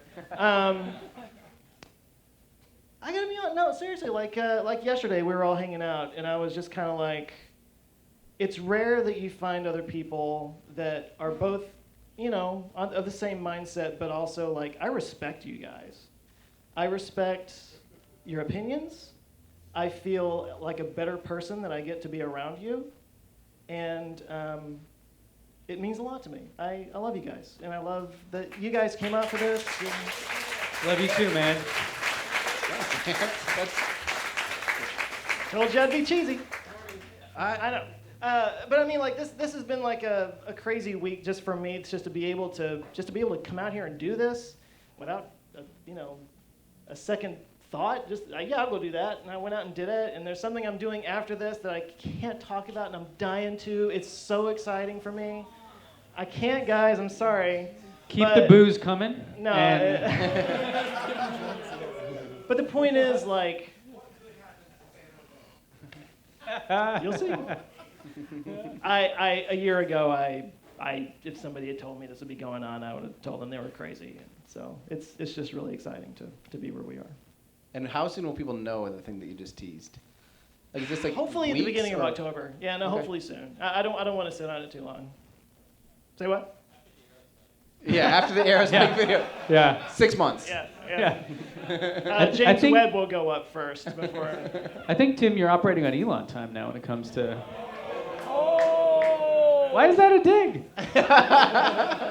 I'll be compared to Elon, sure. Like, what No, a... Oh, no. So I do have one memory that stands out above all of them. I don't remember when this was, but we were talking about something. It had to have been SpaceX related. Question, we don't know. And then you tweeted at Elon, and he responded to you, and you're like, oh, hey guys, Elon got back to me about this, and he said this, and I'm like, are you freaking kidding me? And he's like, yeah, that was nuts. I felt like that was just like, wow, seriously? That was, yeah. You know, you're not supposed to compare yourself to other people, but, that just really... it's impossible to not be like, okay, I give up. I give up. Luck, I think. But I think to that note, this blew me away. We thought of this on air 2 weeks ago. Like, literally, we're like, hey, we should just get together.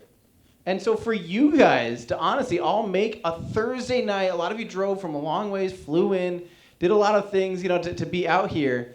Like, this blew me. I was so nervous we were going to have 3 people sitting right there. I really was. I was like, oh, maybe this is a bad idea. We legit were talking to Ben, our editor, like, okay, how can we Photoshop it so it looks like people are here? Oh!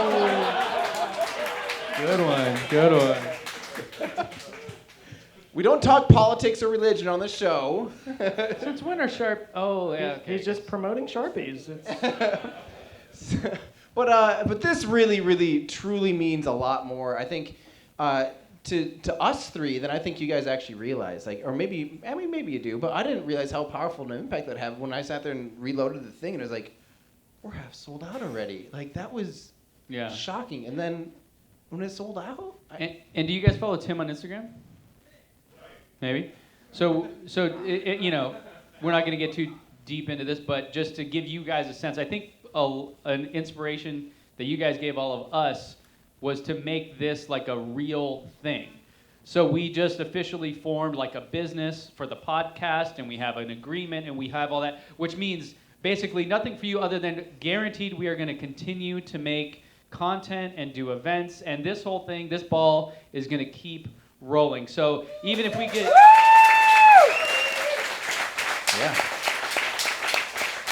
Yeah. It is interesting to live in a time in which I happen to own an iPhone watch, an Apple Watch, and I get to pretend that I am Dick Tracy. Why? Though they just live to the expectation of every single cartoon that I have watched as a child, and where is my flying car?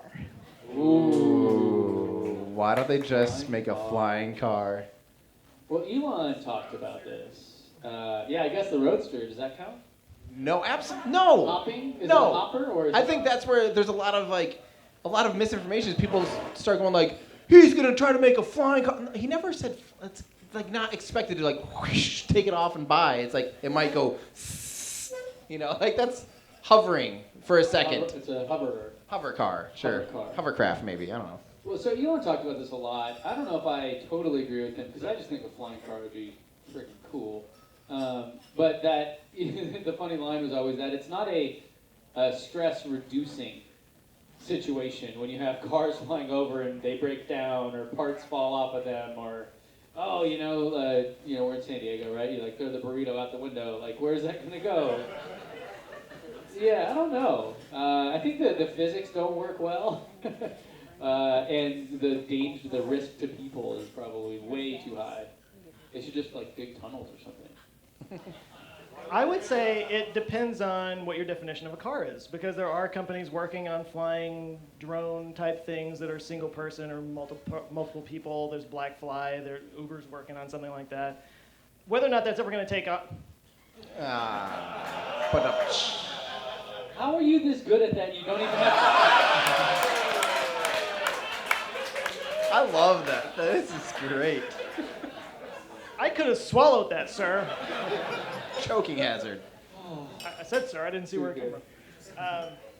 I don't know whether those are ever really going to be a thing, but that is something that is in the works. So I mean, if you redefine what you think of as a flying car, we could be go-go gadget flying cars soon. So. Uber Air, right? Isn't that part of it? No? Did they cancel that? That was the thing. I did go at CES. I actually went inside of one of these things. It was like, I think it was Black Fly. It was this massive. But it was funny because when you got in there, it was clearly like they just went to Home Depot and like stapled this thing together. It was like on the outside from like, outside of the curtain, you're like, whoa. And you go in, you're like, is that 3M? What the? And you just like literally just rip that thing apart. Like it was no. And I think my answer to that question of where are flying cars is that, okay, if you don't really need a car, you don't need your airplane to drive on the road. Like we have airplanes, we have helicopters, they can take you, they don't need a road. You know what I mean? Like they just need the sky. So like why are people fixated on the city that I'm going to be driving down the interstate, see some traffic and be like, you know what, boop, boop, and take off. Like, no, you just, if you're, that's not a very logical thing. Like make a dedicated flying machine, make a dedicated driving machine. But I think still, and I do think, the more I think about this, I do think the tunnel is honestly a legit solution. Here's the deal. Right now, I don't know exactly, we were talking about this the other day, I don't know where exactly the Boring Company is, but if they could all of a sudden put out 2,000 of those boring machines and just start going, pull up to a city and go, and all of a sudden you have 58. It's so much, yeah. I mean, you could just go anywhere fast. There's so much involved. Yeah.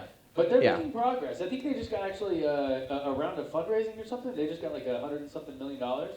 So Boring Company is like legit. The thing when I looked at them that was interesting was if you just like exclude the wacky like Tesla on a skateboard thing and just say, hey, we can build tunnels 10 times faster and cheaper than everyone else, that alone is an amazing business. Like just make that. Like let someone else make a train or whatever the hell you want to put in there. Because the thing they demoed at the Boring Company event was kind of a hokey, goofy thing. Somehow they had animations created for it, so I'm like, okay, well, maybe you did think of, because everyone was like, did they just literally go down and buy some stuff and like strap it to that? It seemed a little bit like, really? This was your idea? Like an afterthought. Yeah, like an afterthought, but then they clearly had like press kit stuff for it, so they get graphics and stuff, so, I guess they had thought it through, but then later on they showed the Boring with just pavement. So when I was there, they said that the machine had broke, and it was extremely uneven about the second half of the tunnel. And so that's why they only let like a handful of people go through, and then eventually I think the fire people just shut it down. So maybe flying cars and tunnels will be a I hot think minute. tunnels are harder than they seem, but Boring Company's doing a bang-up job of it. Or getting in that path at least. Yeah, right. All right. What else you got? I think this one's pretty simple. You already touched on it a little bit, but why doesn't Elon Musk just spend the billions he's going to make on Starlink to make humans multiplanetary? That's the idea. That's what he's doing, right? Yeah, I mean that's like Mars. Yeah, I think that's exactly, and it's so funny. I don't know why this didn't click until very recently. That every single thing that man touches, including his brother's farming in a container company, everything that he's touching has to do with colonizing Mars and living off of our planet. And I think that's like the ultimate. I mean, that really is. And he's said that for years, and everyone just kind of laughed at him. But then you look at it, you're like, oh, that's exactly what you're doing. Apparently, he hasn't watched Joe Scott's video on how terrible of an idea Mars is. Oh, but a lot of people tweeted it at him. Did they seriously? Oh, but not the everyday astronaut. He didn't. Yeah, they did. Well, I guess they just assumed that or something. I don't know. Yeah, well, I mean, I know how hard it is, and your video is absolutely right that like there's some big problems with living on Mars, non-trivial big problems. But I think for the first step, obviously, is just getting there for the first place. Getting humans onto a different planet is just going to be unbelievable. Isn't it kind of funny that that's our expectation now? Has SpaceX done that to us where we're like, yeah, we're going to Mars, but let's not just like go there. Like I want Costco, okay? Like make this happen. If I don't have, drive-through Starbucks, what's the point? like that's our expectation. Yeah. On Mars? Yeah. Yeah. A Costco and drive-through Starbucks on Mars. That's basically what you need for a planet to succeed. Yes. What about Walmart? Didn't you read the manual? That's pretty solid logic, actually. I mean, Costco has everything, to be clear. And Joe, I want to like your, especially after that video, since you saw other people's comments and stuff. What do you think is the biggest, absolute biggest problem with Mars, with living on Mars? Like, what do you think is if you were to put number one challenge for human beings living permanently, like long term on Mars? I think the radiation. Yes. Because we don't really have a solution for that. I mean, some people have talked about putting some kind of huge electromagnet, like on the L1 on Mars, so it's like between us and the sun, but think about how big that would have to be, you know? Right. Some people talk about like doing the same kind of thing on the surface, but I have heard from somebody that like, we're not gonna solve the radiation problem until we cure cancer, basically. Right. Which could happen, you know, Right. hopefully, you know. But Yeah. Yeah, I mean, I think that's the big one. I was just curious. Yeah. Good. All right, next. All right. Let's hear it. So for Starship, I'm a bit concerned that they are building a system that is like the space shuttle with no credible launch abort system. And I'm wondering, why don't they just make a escape pod system, like where you can like jettison out and get away from the ship in case there's a failure on the pad or any point during the launch phase? This is a question that's been coming up, and I've been wanting to do a video of why doesn't Starship have an abort system, should it? The short answer for me is honestly, believe it or not, I mean, think about what actually goes into having a launch abort system, especially on a vehicle that scale. You're going to now have dozens of tons of additional extremely, cancerogenic, I don't want to say that, toxic hypergolic fuels on board with all these extra valves, all these extra moving parts, detachable bolts that have to go off, all these new things you have to program into this vehicle to make it so at this window, during this time, it has to do this thing. You actually add a ton of complexity. I mean, a launch abort system is not a joke. But I'm not talking about the whole vehicle. I'm saying, like, why don't you have pods? Those still have to have a mechanical. There's still a lot of things that need to. All the people are in pods, and then they get shot out of the vehicle. Like a James Bond villain kind of thing. There's still, every one of those pods will have X amount of, all of the same things a Dragon capsule would have. Basically, you're talking about like putting corn cobs of Dragon capsules on the inside of the thing. That will be unbelievably heavy and have thousands and thousands and thousands and thousands of new moving parts and things that could break. So is it better to add all these extra parts that now you have like exponentially more risk actually involved, or just simplify it down and really work on redundancy of your primary systems? If you have multi-engine out capability, if you have multiple actuated valves now, or I mean like hydraulic valves for your body flaps, and you have multiple forms of heat shielding, like the space shuttle, if it lost a heat shield in the wrong place, I mean, it would just literally goodbye, unfortunately.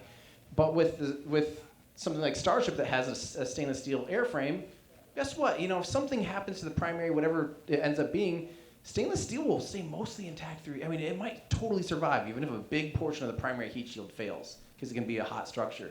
Like, it might just be safest to remove all extra everything. And this is a good debate that I will be having in a very in-depth video. Hopefully not this won't be a 1 hour long thing. I promise this will be a fairly quick one. Next week. But that's it's a topic for debate, and I would actually love to see some of, I'll kind of run through the way that NASA certifies certain mechanical parts, because they actually go through a physical, like this is this number, and how adding up parts actually makes it almost harder to certify.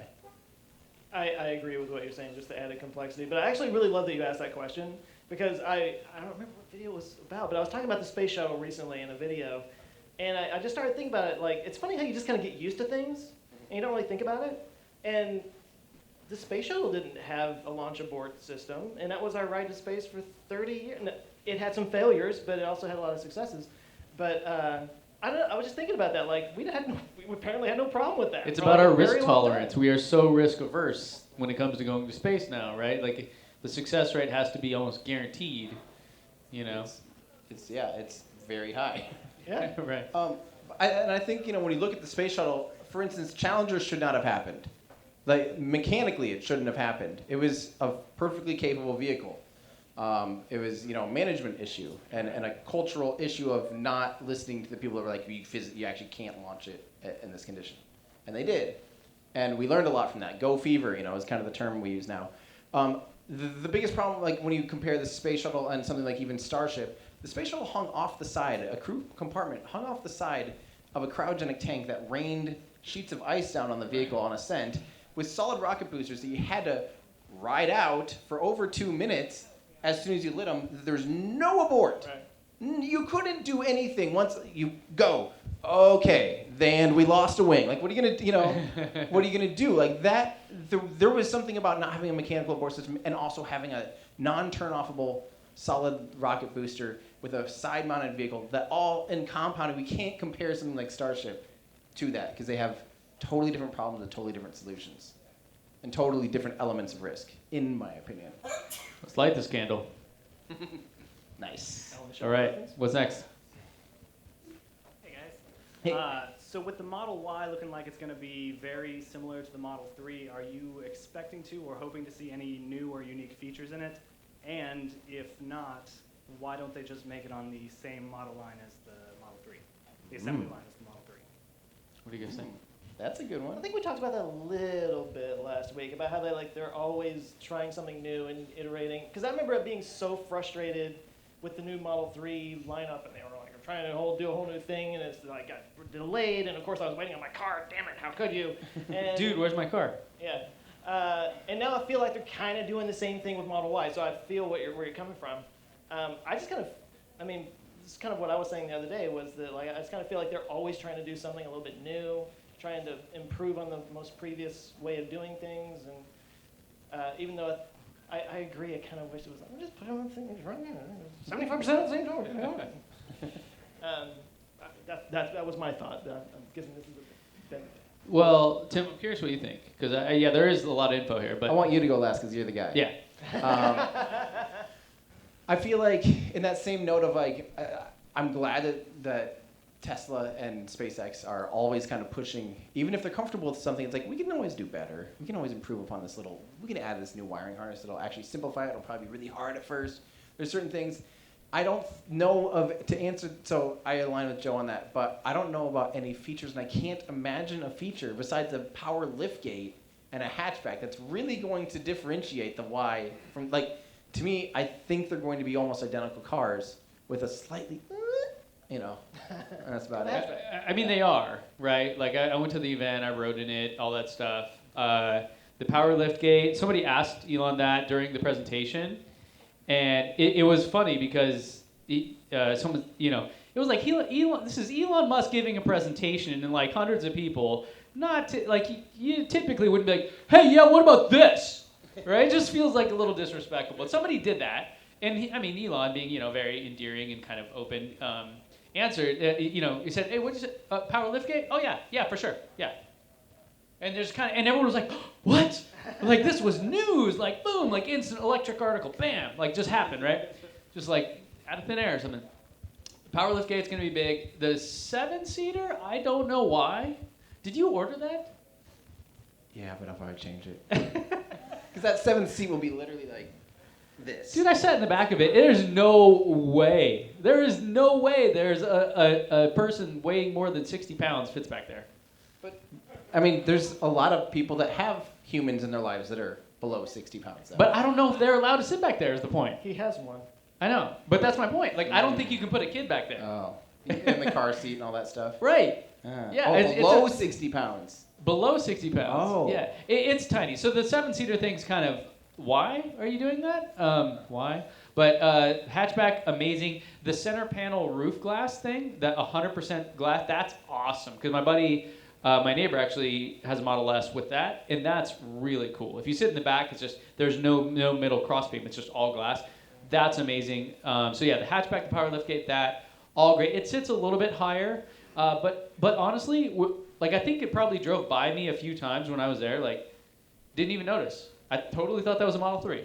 Like, completely, 100%. And even when you get in, the guy's like, you see these seats we're sitting in? They're the same as the Model 3. And I'm like, yeah, no shit. Like, Yeah, I have one, you know. It feels exactly the same. Yeah, I get it. The big thing about Model Y, so there's two big things. The flex circuit electrical wiring thing. And I am not an expert at this, but the shorthand awesomeness about it is that if I, you know, and I've got my EV West friends here, they'll correct me if I'm wrong, I'm sure, but Model S and X had something like 3 kilometers of wiring. Model 3 had like 1.5 kilometers of wiring. The Model Y is supposed to have 100 meters of wiring. So that means cheaper, faster, better, right? So if they're able to pull that off, along with the kind of weird like single, you know, sheet of aluminum comes in, smack, here comes a car. If that whole thing works, I think it'll be a kind of a revolution in the manufacturing side, which hopefully means they can make millions of them because this is the largest car segment in this country anyways.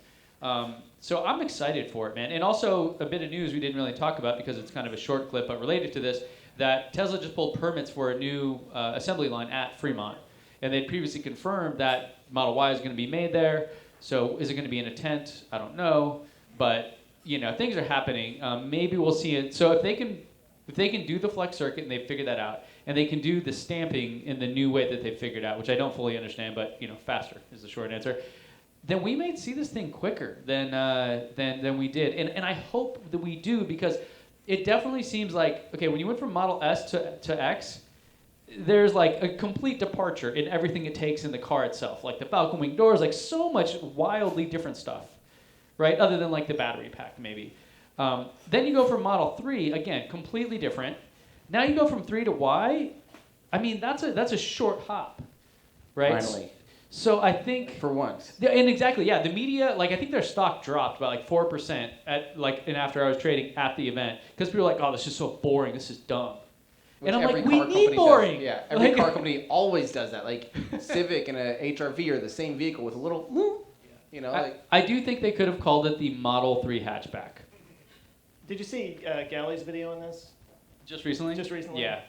Well, I think he made a good point that they're kind of sandbagging the Model Y launch Uh-huh. to not cannibalize Model 3 sales. He said that too. Elon said that. He even said like, "Yeah, we kind of Yeah. just played it down." Well, Galley made a good point with that, like the way he kind of broke it all down. But this whole like introduction of a new Model Y line, it's all kind of hush hush. Nobody's talking about it. Like, yeah, we could be seeing this sooner than we think. And there's a real interesting thing.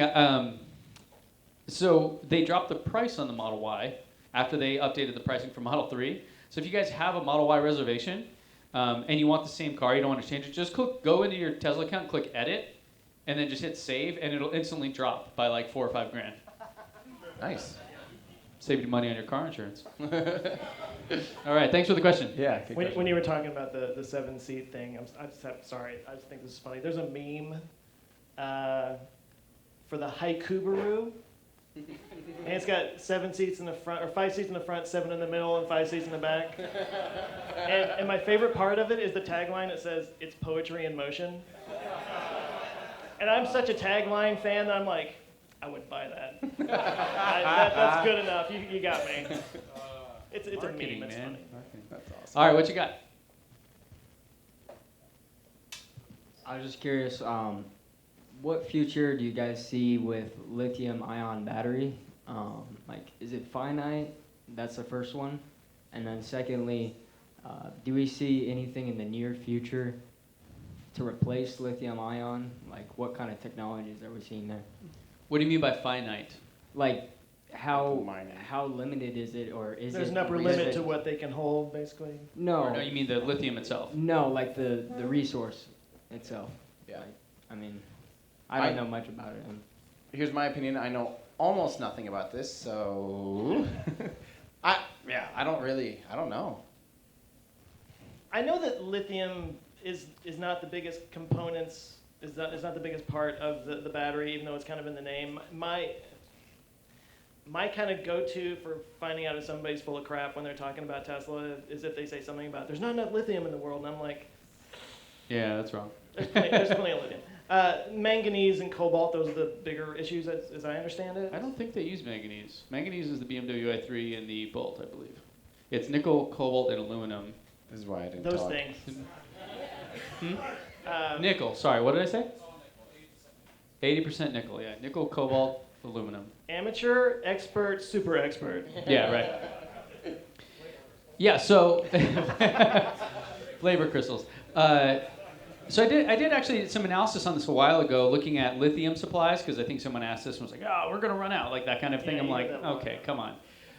That's okay. So if that were true, we'd not have iPhones or medical equipment or laptops or anything, right? It would just all be like we'd all be falling down. So lithium itself, I'm trying to remember the video, which I learned earlier. Memory is terrible, but it was something like we have like 40 years left if we stopped mining today. Yeah, in reserves. Yeah, currently we have 40 years left, assuming the growth of everything still keeps going up and whatever. So in terms of the lithium supply, and obviously we're going to keep doing that, and as lithium becomes a bigger component in all the other things we use, I don't think the supply of that is an issue whatsoever. The other materials might become more of an issue. Because I believe they're a bit more scarce, and I believe, is it cobalt the one that's really kind of controversial in the Congo?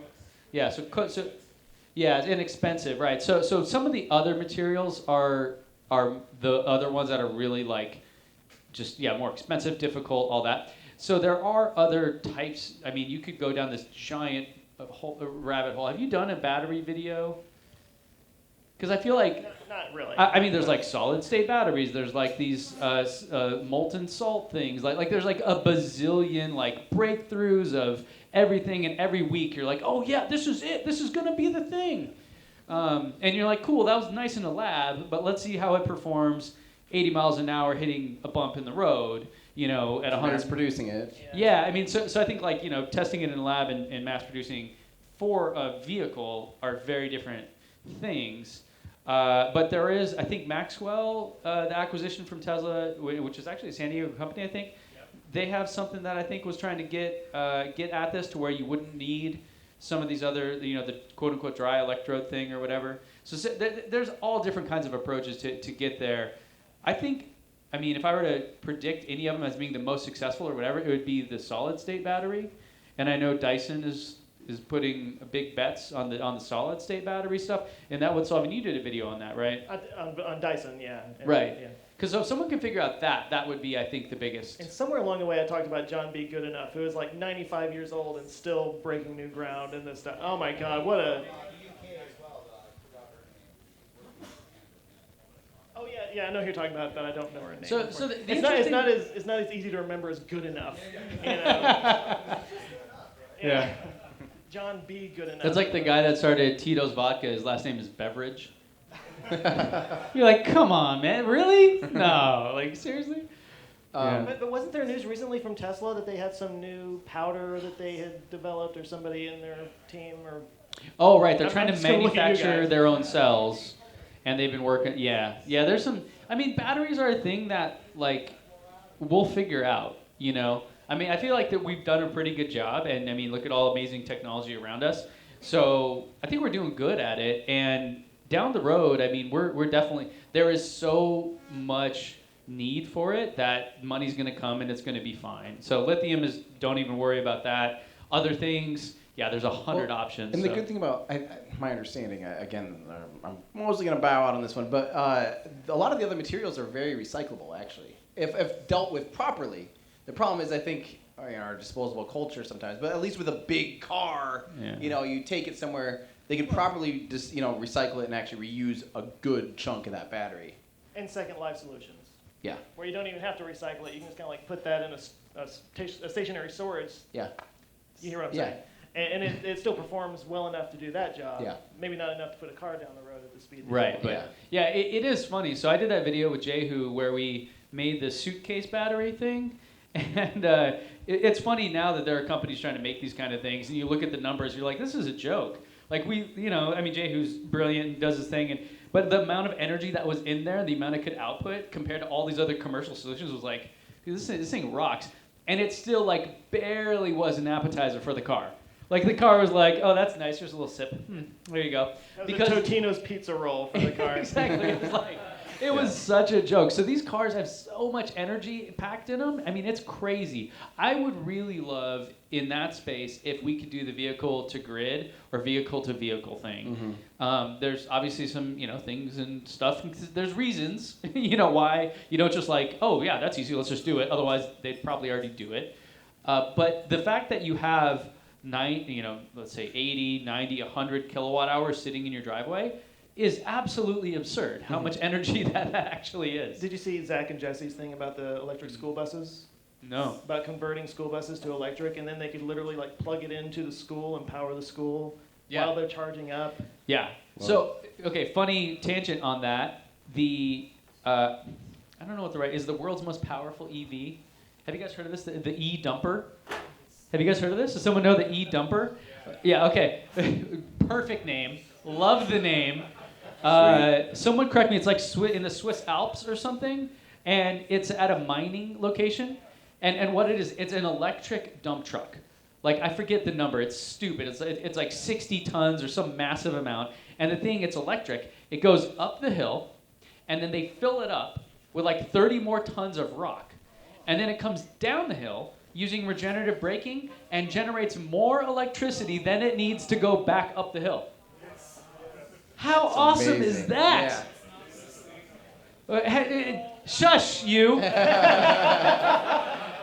having a moment up here. But there's got to be some of those jobs, though, where it's like we are actually wasting energy through brake rotors right now. And, think about how many times there's probably tons of use cases out there where cars just like coasting down the hill or whatever, semis going from this factory up in some mountain goes down into the city every day and then back up the mountain empty.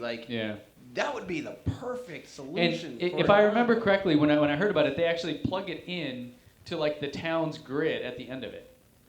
Like I forget how much energy like it's discharge stored. the energy. Exactly, yeah. It's like, I'll have to look at that. My God, you look at it and you're like, how is this not headline news? This is the most amazing. I'm just like blown away. That's a total why don't they just? Yeah. Shush. Next. Huh. Yeah. There are reasons, I know. Hi, guys. Hey, Hans. Hi, Hans. so my name's Hans. I brew beer, and I talk about science. Hans, everybody. I have a question. Thank you. Our host for the evening. And my question is mainly for Tim here. Why don't they just build a rocket that's just a single stage to orbit? Ooh. And you guys cheered for him.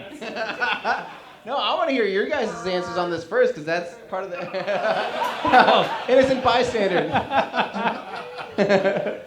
All right, I want to hear. Let's go in order here. Ben, why no single stage to orbits? What's wrong? An SSTO. Yeah, baby. I mean, can we? I like the idea. Why can't they? I don't know. It's too heavy, or there's reasons, I'm sure. I don't know. But I like the idea. I feel like people have been trying this forever, right? Unsuccessfully. Or, I hear there's a certain type of engine that could maybe make this happen. Oh, man. If only someone could make an aerospike. All right, Joe, what's your... I heard aerospikes suck. The titles change. Oh. The titles change. Joe? Weren't we talking about how the upper stage Starship could technically get to orbit? Yeah. Yeah. It probably pretty easily could get to orbit, but the last bit would be coming back down and with any discernible payload. To land. Yeah, exactly. Yeah. Is that a technicality? Is there an asterisk next to it? Does that count? No. Well, yeah, wait a minute. So is it probably will single never stage to do it. orbit and land? Or... Well, that's what I'm saying. Well, the difference between, I think the asterisk is, does it ever do it? Could it? Yes. Will it? No. A Falcon 9 booster, like a side core of Falcon Heavy, where it has a tapered nose cone, that could do SSTO. Has the Delta V pretty much to probably barely eke itself into orbit. And good job, you just put a $25 million booster in orbit where you can't do anything with it, and you didn't even take anything up there with it besides maybe some ice. Just add more fuel. Roadster. But there's an equation that guides that or anything. But that's your answer? It was like they could or did or have or... Sorry, what was the question? It was why don't we have any SSTOs, or where are they? Oh, well, yeah, that's my answer. Like, we could technically do it, it's just, that's all we could do with it. So, I like, because I did a video, this is one of my first long videos where I tried to explain why SSTOs suck. And the big thing, I get it. You want a reusable vehicle. The easiest way to reuse something is probably not putting your entire vehicle through punishing orbital speed reentry, because coming in from reentry sucks. That really, so if you can if you can do only a little bit of your vehicle, basically think about it backwards. Like, coming back from orbit sucks. The more we have to bring back from orbit, the more heat shield you have to have, the more that takes away from your payload capability.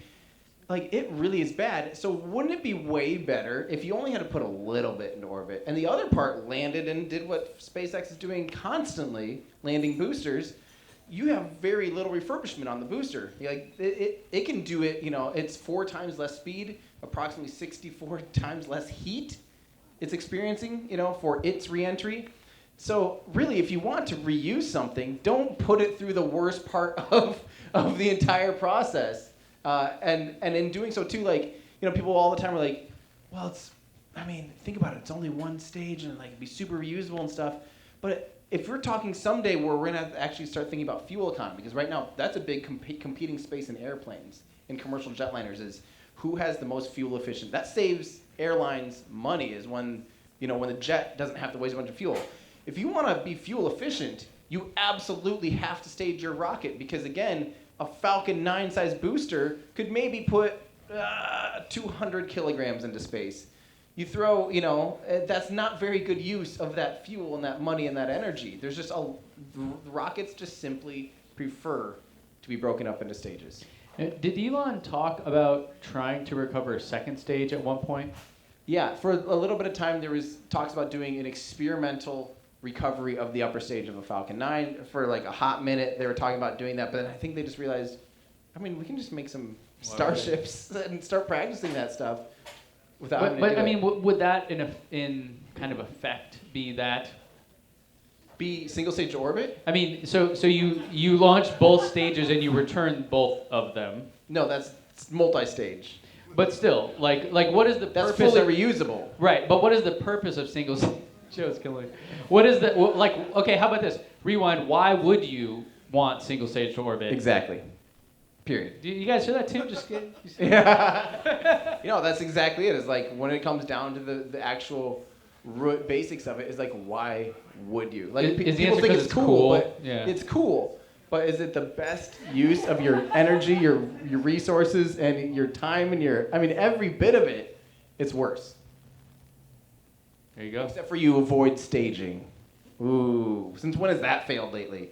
Have you seen a Falcon 9 be oh, the first and second stage didn't attach, mission failed? No, that's an easy thing these days. Maybe back in way back in the 50s and 4 years ago or something. It's what was that? Soyuz. That was a staging event, and also there was that. What was the Ariane space? May have had some thing in between staging. Okay. Oh, so there's some examples out there, but it's. Uh-oh. Okay. Yeah. Let's do it. Fine. All right. What's next? Let's hear it. All right. Tim Ramo here. So I don't know which one of you guys figured out who's going to do the video on the nuclear rockets yet. But I always wondered, why don't they just use the nuclear rockets? Because I always kind of thought they were the ultimate efficient rocket, like the Epstein drive from the Expanse TV show. I don't know if anyone's a fan. But I think that's me. That's on me, right? I'm doing that one? Yeah, that's yours. Okay. Well, Ben. I said I'm doing it, okay? Give me a minute. Have you ever covered that? No, I haven't yet. Okay, so you're not talking about somebody that explodes nuclear weapons behind the rocket and uses that to push it. It's the nuclear. Well, that is a type of. Even I know that, Joe. Well, that is a type of nuclear pulse drive that you would literally do that. Right. Yeah, but I'm just clarifying that that's not what you're. You're talking about thermonuclear rockets. Thermonuclear. Yeah. Yeah. Sorry, I had a brain fart. Well, have you done a video on I it? have not done anything on any kind of. I've got it on the calendar, so I definitely want to cover it. And it was one of those that when I was talking about the Mars thing, and of course in the video I said there are theoretical things like that, and everyone's like, it's not theoretical. They've been testing it for years, and you're an idiot. But no, I mean, like I ran across that, and I'd never heard of it before. I mean, so I'm fascinated by it, and I plan on covering it. So explain to me so I understand what nuclear, how it works here on Earth. What would that be? How would you use that in a rocket? So basically, what you're doing is, rockets are basically a pressure and temperature machine. That's all you need, and you turn that pressure and temperature, your enthalpy, into workable thrust. So if you have something that's really, really, really, really, really hot at all times, like a radiating piece of whatever the heck it is, Chernobyl, Plutonium and stuff, yeah. Yeah, and you have that heating up hydrogen and just literally letting it be expelled, you remove the need for oxidizer, and it can just kind of keep doing that for the whole until your tank's empty. And so you're removing about half of your rocket, and it's accelerating at such a speed that it's actually extremely efficient, like 800 seconds of specifically, over 800. I think some of the Nerva they had like 900, 950 or something. I mean, unbelievably efficient in space. And the crazy thing is there's thousands of test hours with the Nerva program. Like it was totally ready to go, and then just. And why didn't they do it? Kind of once Saturn V program died, and our ambitions went from we're gonna go explore Mars and deep space, and we kind of started doing Leo and space shuttle. I was like, yeah, we don't need Nerva anymore. And they're like, let's make bigger SUVs instead. It's not something that could get you from the ground to space, but once you're in space, you could. It's an efficient form of propulsion to get you further. Right. So nuclear fission here on Earth boils water. It turns it into steam, That's basically which the idea, pushes right? a turbine. Yeah. And so what you're saying is instead of that steam pushing a turbine, that steam is pushing you for forward. space. Right. Yeah, it is Got it. literally phase changing of hydrogen, and yeah, that's great. That's perfect. Yeah, and so you're removing. They're actually really simple. They literally just have a catalyst or whatever, and they just they can just turn it and push it in or out to throttle it. It's like this unbelievably efficient, perfect way for space travel. I will definitely do a video about it someday. It is on my list. You guys know it's never ending. And I'm really excited about it. And actually, this is one of the things that this administration did actually allow for refining more plutonium for more for what's that called? Thank you. for RTGs for thermal nucleic generation or whatever. Oh, it's been a long night. Yeah, so they're finally refining a little bit more of that, but there's been talk of restoring it and actually getting back into nuclear propulsion as well. So maybe? Yeah. Oh, I think so. I think this will be a thing that... Seems legit. I think this will be a thing that could be very well utilized in the next 10, 20 years. So you said it's not good for getting off the ground. It's better once you're out in space? It doesn't have the specific impulse. Is that the right? It has high specific impulse, not the best thrust-to-weight ratio normally, but I think the big problem is... I think the fuel is actually immediately irradiated. So so the exhaust is actually radioactive, and you don't want that spewing into your atmosphere. I feel like our cars do that. The Russians just did something with some kind of. I don't really know. I wish I could talk. I don't know much about that nuclear missile thing, but basically, yeah. Can I just say something really quick? It hit me. I know this. I've known this for a while that my audience is smarter than I am. Because it's a lot of brains opposed to one brain. They're going to be smarter in general. One? Maybe. Well, two hemispheres, I guess. But it occurred to me about halfway through what we were doing earlier. It's like we're in a room full of people that probably somebody out there knows more about this stuff than we do, and I don't have to see your faces when we're normally, recording. So it's kind of like, I'm super intimidated by all of you people right now. Well, and just on that note, I do want to remind people that none of us are at all in any way, shape, or form any form of actual experts. But I think all of us are professionally curious people that just want to ask questions and then understand it, regurgitate it, and learn how to teach other people what we learned. That happens to me a lot, where people ask me about automotive stuff, and I'm like, I am a data guy that bought a Tesla. You want to ask me about Python programming and algorithms? Yeah, let's dig in. But about how cars work? There's wheels. There's a little pedal thing. I did see the new Volkswagen stuff they unveiled at the Frankfurt show, which was pretty cool. Are you And talking about the pedals? yeah. Did you actually guys like see that a this? lot. Did you guys see the ID3 and the ID4 is coming to the U.S. ID3. We don't like small cars, despite all the Model 3 That's me owners. saying boo that we don't like them because I love small cars. Yeah. So anyway, so they're not bringing the ID3 here, but the specs on it look pretty good. I do need to do a video explaining the WLTP standard in Europe as to why that's just like complete nonsense. Like it's like 30% plus more than actual reality. It's like it's like way worse than Tesla's own ratings. 325 miles. Like, dude, 280. But the pedals they have are, what is it? Pause and play. Yeah, they have pause and play on the pedals. Cute. Hey, Cute. That's fun. Huh. I like that Volkswagen's doing that. I like that these other car companies are doing these things. And, once they make a car that's better than a 2012 Model S, we'll have You know what? So my very first car was a Volkswagen Beetle that was a year older than me, and my second car was Pontiac Sunbird. That didn't count. I've had 5 cars in my life. 3 of them have been Volkswagens. And even after Dieselgate and that whole thing, and I know they're like super villains now and everything. Fake news. No, but I still like it. Like, you know how things become a part of your identity and you just like identify with that? Like that's just kind of what happened to me along the way, and I want to see Volkswagen do well. Yeah. So I'm cheering them on with this. Of course. I have my skepticism just like every other Tesla owner, but I want to see it succeed. Well, there shouldn't be skepticism on the world's largest automotive factory to be able to do something that a small Right. company in California can do. Like, they should absolutely be able to do this. Well, And almost shame on them for not being there yet. But Not almost keep going. shame. Please do. yeah, Please I mean, do, though. that's part of the funny thing. I think I said this in a video a while ago. Like, all the big automakers were giving Tesla shit about, you can't even make a car. You guys suck. And now they come trying to make electric cars, and guess what? It's way harder than they thought. They chose these prism batteries and these pouch batteries, and it turns out they're all wrong. Like they're just so wrong in so many ways. And then when they put a car out, you're like, wow, this is such a beautiful, look at this shiny little thing. You're like, yeah, no shit. Like, they know how to make cars, Yeah. but this thing only goes 80 miles, and it costs $500,000 or something, It's like, what are you guys doing? But hopefully they'll figure it out. Let's keep going with questions here.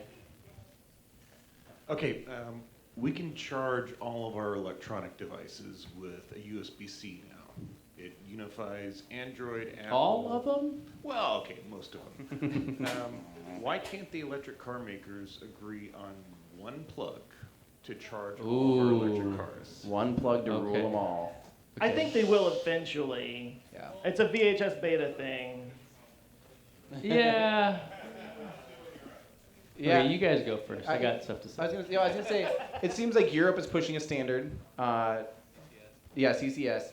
And I think just even that step alone should help unify it eventually. I mean, it'll just kind of be a thing where eventually it's like, yeah, we probably should have I solved mean, this. they kind of have in some ways, I mean, there's, okay, like in the USB world, how many versions of USB are there? Like countless, right? In the electric car charging world, there's, I mean, in reality, maybe there's a bazillion, I don't know, but there's like J1772, which is your level 2 chargers.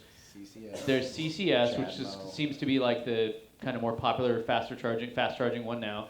Chatmo, And and then Tesla are like the ones we know of. I'm sure like in Japan are there different ones, like China. Yeah, like there's probably different ones out there, right? But it seems like fairly, like it's not that bad, I guess. Like I feel like like it's pretty good in terms of the options.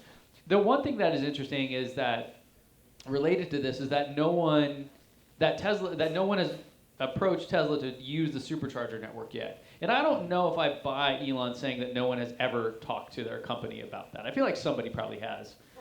Yeah, right. Definitely not Porsche. That to me is a bigger, like, what is going on here? Because Why other companies aren't using the Tesla network that's already there? yeah, Yeah, I don't get that either. and Other than a pride thing or something. which they don't. I mean, come on, just Can billionaires. you put a dollar amount on pride? Yeah, But So- can you actually imagine, though, for real? I mean, let's put it in this perspective. If you were Ford and there were Chevy gas stations out there, I mean, for real, like, think about that. Like, a lot of people are like, ain't no way I'm pulling into a Chevy station. You know, like, Is that why Ford makes all these like weird ass like tools just work on their cars, just so it's like you have to take it to a Ford place to get fixed and not just like any place? maybe. It's an interesting conversation though. Like with the gas infrastructure, it was like a third-party Standard Oil kind of thing that set all that up, and then the cars kind of had to, you know, commit to that standard. Yeah. And now it's sort of the opposite. Well, it's a funny thing. Like, so, and I was having this conversation with someone. I do feel that a company like Porsche, or we'll just say Volkswagen Group, or you know Toyota or Honda or some of these Ford, whatever, these legacy automakers have their reputation. And as dumb as it may sound, like I'm sure they're thinking, well, these are Ford customers. These aren't Tesla customers. No one would ever go from a Ford to a Tesla, right? These are our people, so we can't use their thing because we'd be encouraging them because our cars clearly are going to suck compared to theirs. And if we're pushing you onto their network, like, oh well, shit, just go buy their car instead. So I You might understand. meet some Tesla owners in the supercharger. Yeah, they'll be like, wait, how many miles? How long? It's only gonna take you 10 minutes? Gee, what am I doing? You know? But so I get that. The thing I do not get at all, 0% understand, is companies like Rivian that do not want to partner with Tesla. Like, what are they holding on to? And I talked to those guys at the unveiling, and it was the most ridiculous thing I heard. I was like, so what, have you approached Tesla to just like make your skateboard battery packs and let you charge on the supercharger network, and you make the truck and you make the SUV? Like, you know, we're designing some really good battery packs, and we think Tesla's going to come to us for this. Like, what? Like, how drunk are you? Are you what? And like, yeah, we're gonna do this charging network. And I'm like, huh? How many billions of dollars do you have in 10 years to do this? Like, that makes 0 sense to me. You know, like, the legacy people have their thing to protect. The startups, dude, let's go. Let's do this. Yeah. You know, and it's funny that we're in a brewery talking about this because this is the analogy. Like, and I don't know, how many people are here San Diego locals? Like a lot, right? Okay, good. Wow. And if you guys have been here a while, you probably remember when like Stone Brewery was like the only craft brewery, right? Like there were a few, right? There were like maybe OG's or Pizza Port, or there were a handful like little brew pubs, but nothing like the world is today. And I was really into beer back then, and I remember the thing that I think made craft beer a success, not just here in San Diego, but like all over the country, all over the world, was the mindset was very much of it's like us versus Anheuser-Busch. It wasn't, hey, yeah. It wasn't, oh, Pizza Port sucks, so I'm gonna make better beer than Pizza Port. Like, it wasn't like, you know, screw those guys. It wasn't They're gonna come AleSmith. to us for beer. Yeah, it wasn't that. It was Well, actually- Stone being like, hey, we're going to start a distribution company because distribution is a big part of being successful as a beer company. And we are going to actually help all the other local craft breweries put their beer in stores. And we're going to have, you know, so like the bigger, more successful breweries help the smaller little breweries. And now, you know, Ballast Point got bought by it for $1 billion. And, you know, think what you want about them. But the point being, the mindset was it's us versus them. And in the electric car space, for whatever reason, it definitely feels like, no, Tesla sucks. I'm going to beat them. Like, what? No, you're not. Or just us versus us versus us versus That's us. what I'm saying. It really should be electric car makers versus non-electric car makers, not every single one against each other.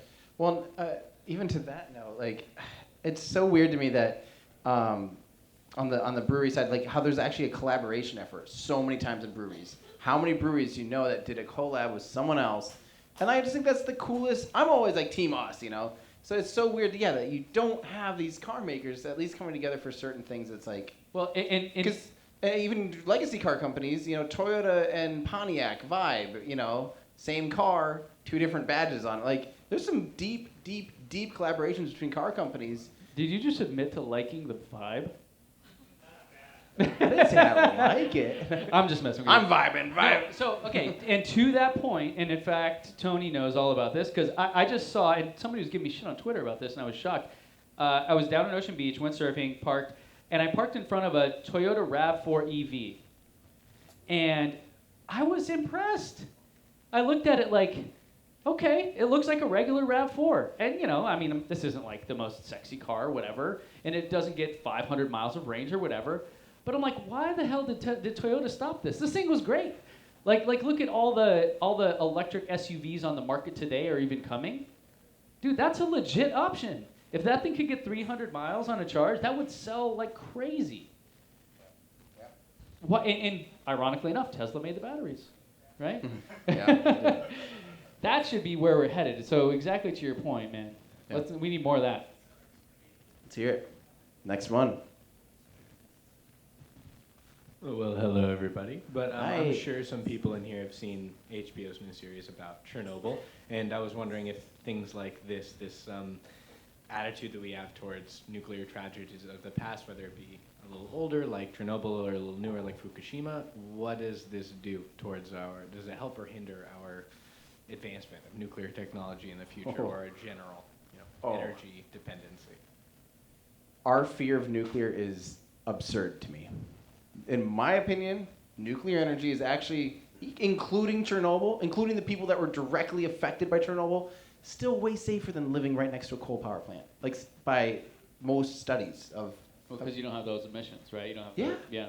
Like we have this weird fear, and there's some having things like Chernobyl air where it gave this fear of nuclear. In my opinion, is really really dangerous because nuclear is a great option, and especially 21st century versions of nuclear power plants, and certain automation and the lessons we have learned from previous disasters. Like we could go totally green in like no time doing nuclear power.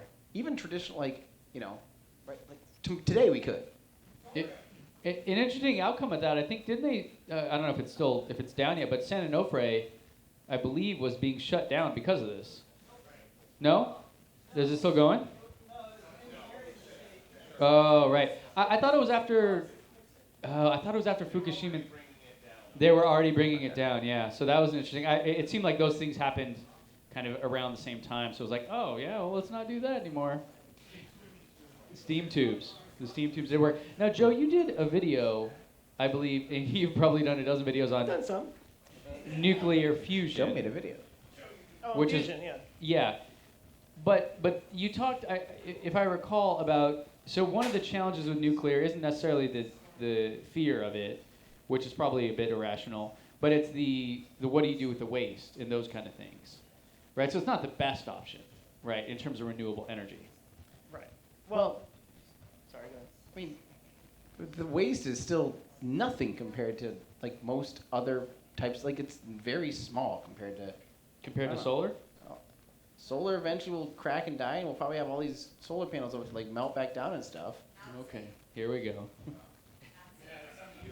It's not safe, solar panels. They catch fire on Walmart, specifically. Nowhere else, just Walmart. I'm pro-nuclear. Guy went up there with a gun and shot it, I knew it. I don't think we have the luxury of picking and choosing anymore when it comes to ways of creating energy that don't add to the immediate problem, which is the climate issue. The video that I did. Oh. Yay, fear, like doom. I get so many angry comments on YouTube whenever I talk about climate change. I forget that there's people that actually agree with me on that. But having said that, so I did, yeah, thank you. I did a video on the traveling wave reactor, which is with the Bill Gates' TerraPower project. I believe that's the one I'm thinking of. Thank you. Okay. Verification.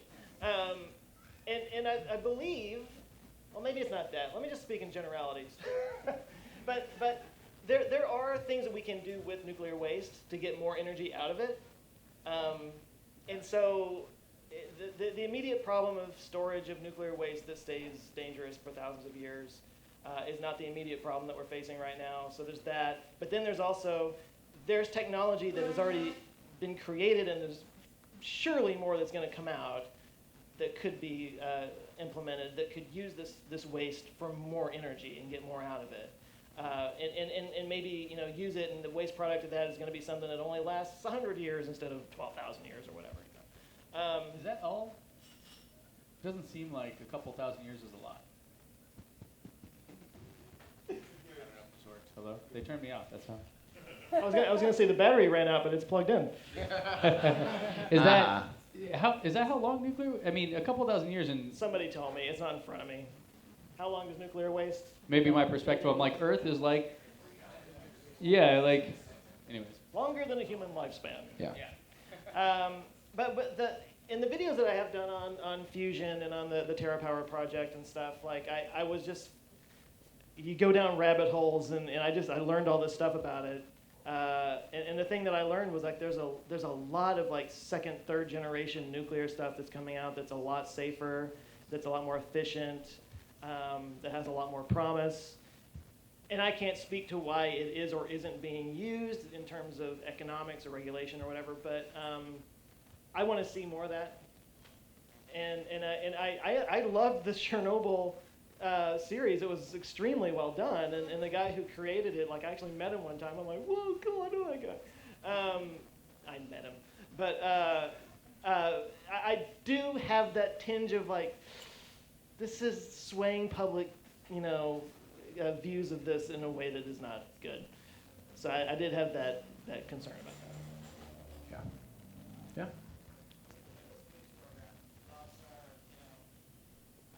Lost our steam for a little bit. Yeah. I wonder if it's almost like a shark attacks kind of a thing, Oh, for sure. Where it's like, yeah, it's like 3 people a year worldwide, or 5 people or something. Radioactive sharks? No, I just mean like our fear of it is so. I mean, that sounds even more terrifying. Laser beams up You know what we need to do? If there is a tornado of sharks coming, we need to nuke that thing. Perfect. Didn't they just have radioactive sharks? Damn it! They just absorb radiation. Don't you know anything about sharks? All right, what do you got? All right, semi-related question, simple question about terraforming. Nice hat, by the way. Thank you. I just got it 2 days ago from some website. Yeah, I don't know. Simple question related to what we were talking about just now.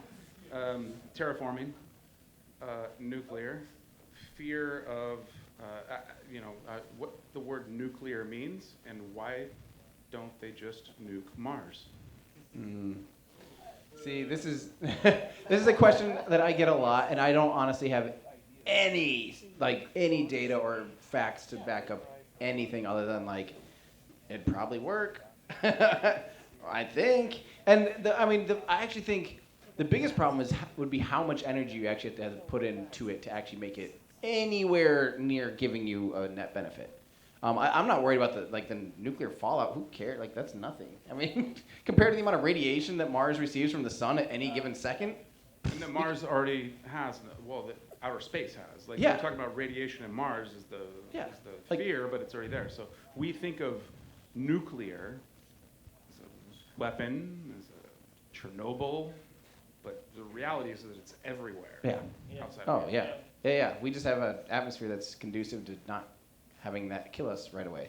But yeah, Mars, nuking it could be an option. It just might be a lot of nukes. So I just saw a video about this, and it took me a minute to remember what it was, because I was like, oh crap, where did I see that?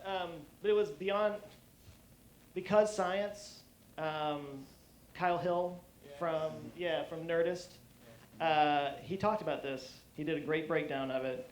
And it was something like, it would take like 50,000 nukes to release enough carbon dioxide to make any difference at all, and even still it wouldn't be enough to thicken up the atmosphere and terraform.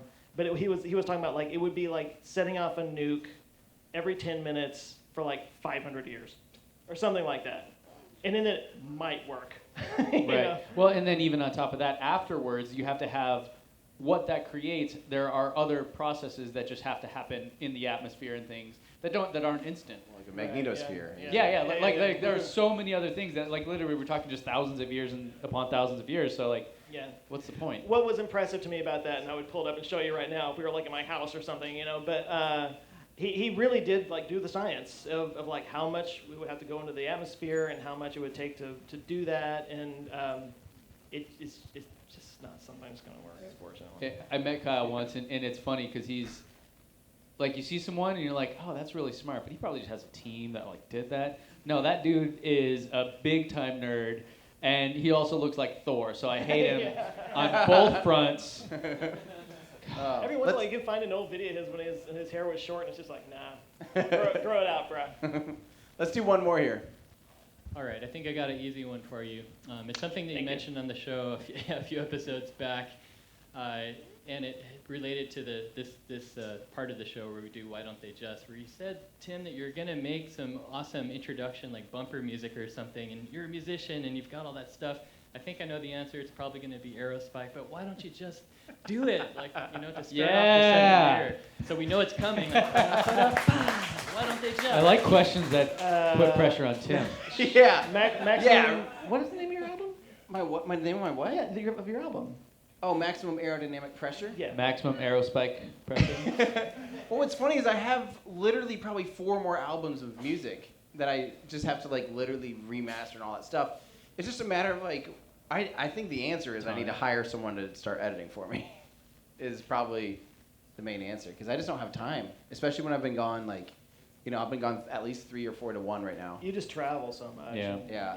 Like this stuff. I can't say no to this though. Yeah.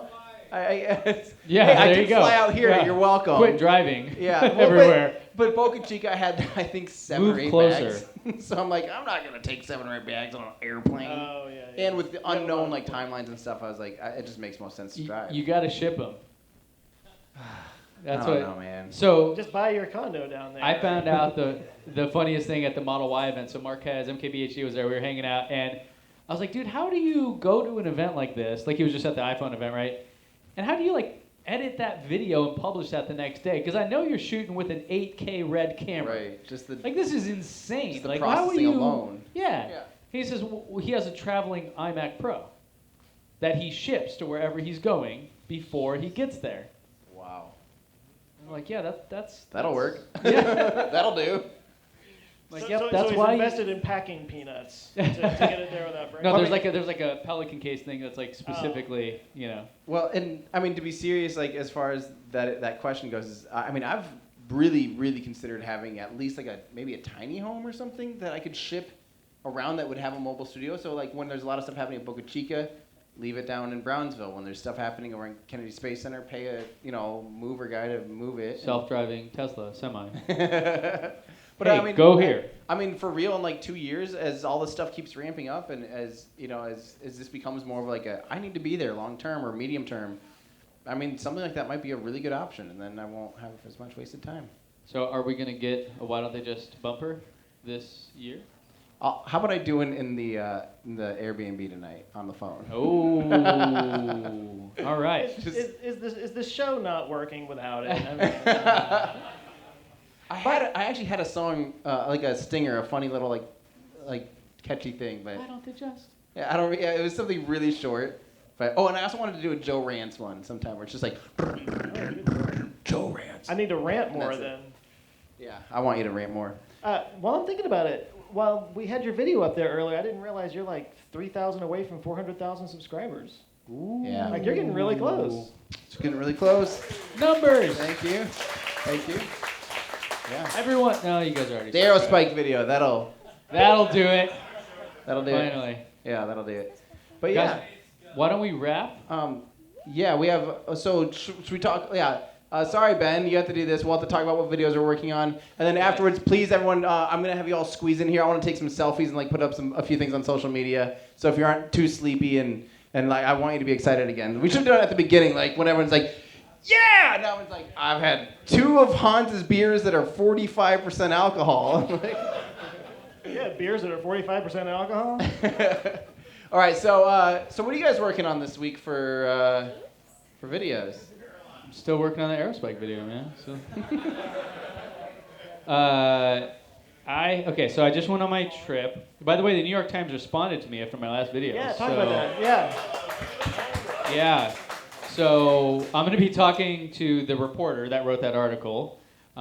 He disagreed with a few of my disagreements, as you would imagine. I felt like I tried to keep it really above bar. Like, look, man, you did a fine job reporting, but this is wrong. Like, there's just no way this is true. So I'm going to talk to him. I would love to take him on that road trip from LA to Vegas and back in a Tesla. And have him write a legit New York Times piece on the experience. And I won't I don't know, call Tesla and be like, yo, unlock that extra range. I won't like do any, like it'll be just straight up, hey, I'll meet you here, we'll go. Like it's. The fact that you even thought of that. But that's the point, is that it's not a big deal in a Tesla. That's my point. Yeah, exactly. Like you don't even have to try to make it 100 times better than what his experience was. Like it's not hard at all. So maybe I'll be doing that in the future. But because of that, I got to charge at the V3 charger in Hawthorne and in Vegas. And interestingly enough, through TesLab, that charger is only V3 chargers. Yeah. Excuse me. So I have real data on the actual state of charge and the speeds that people are getting and how many miles they're adding at V3 charging versus V2 charging between Model 3, between Model S, between Model X. So just have this like mountain of data about V3 charging. So the video I'm working on right now is explaining, first off, just kind of like what V3 charging is, but you know, I don't think people really care about those details as much. I think they care more about what it means for you guys. And so it's more about like how this is going to change things and like what, like for example, like what should your state of charge be when you get there? What can you expect, et cetera, et cetera. So things like that. It's all about V3 charging next week, hopefully. Mm-hmm. Joe? So there was a video that was gonna like rile up some more climate change people, and then I got about 2/3 of the way through it and realized I have to completely redo this. I just wasn't happy with the way it was going. And I had this trip coming up, so I just didn't have the time to, you know, like I could have done it if I was at home, but anyway. Luckily, back in March, I got serious about having a series of, I call them vault videos, like videos that were evergreen that I could shoot, put them in a vault, and if I ever wound up in the hospital or my computer went down or something, I could still have videos going up, you know. So I was like, there's a video kind of sitting around back there. Let's pull that up. So that's what Monday's going to be. It's on white holes instead of black holes. They're Star? Is that what that is? It's a theoretical. We have not found one, but it's a theoretical thing where it's like instead of a black hole that sucks everything in, it's a white hole that like spits matter out from a singularity. Would it be on the opposite side of the black hole? In theory, Right. maybe in a parallel universe or somewhere else in time. Yeah. And they think maybe that could have Sounds something like a to no. do. Yeah, maybe that has something to do with dark energy, where that's coming from. It's just like it's kind of filtered out into our universe from another universe, like it's a black hole somewhere else and sucking into this one. I mean, it's all theoretical, but I mean, Einstein's field equations on black holes like don't say it couldn't happen. Yeah. Basically. So that's what Monday's about. I'm working on a video about the Aerospike engine. No, I have some really cool news actually that I want to share here with you guys. So not only did I reach out to the museum of the town where they tested. So there's two main types of Aerospike engines. There's a toroidal, which is like a circular one that kind of looks like an actual spike, and there's a linear Aerospike where it's basically two ramps, like two lines of a ramp. And there's lots of footage about the linear Aerospike that was developed slightly after, and then also redeveloped for the Venture Star program, the X-33 SSTO of all things.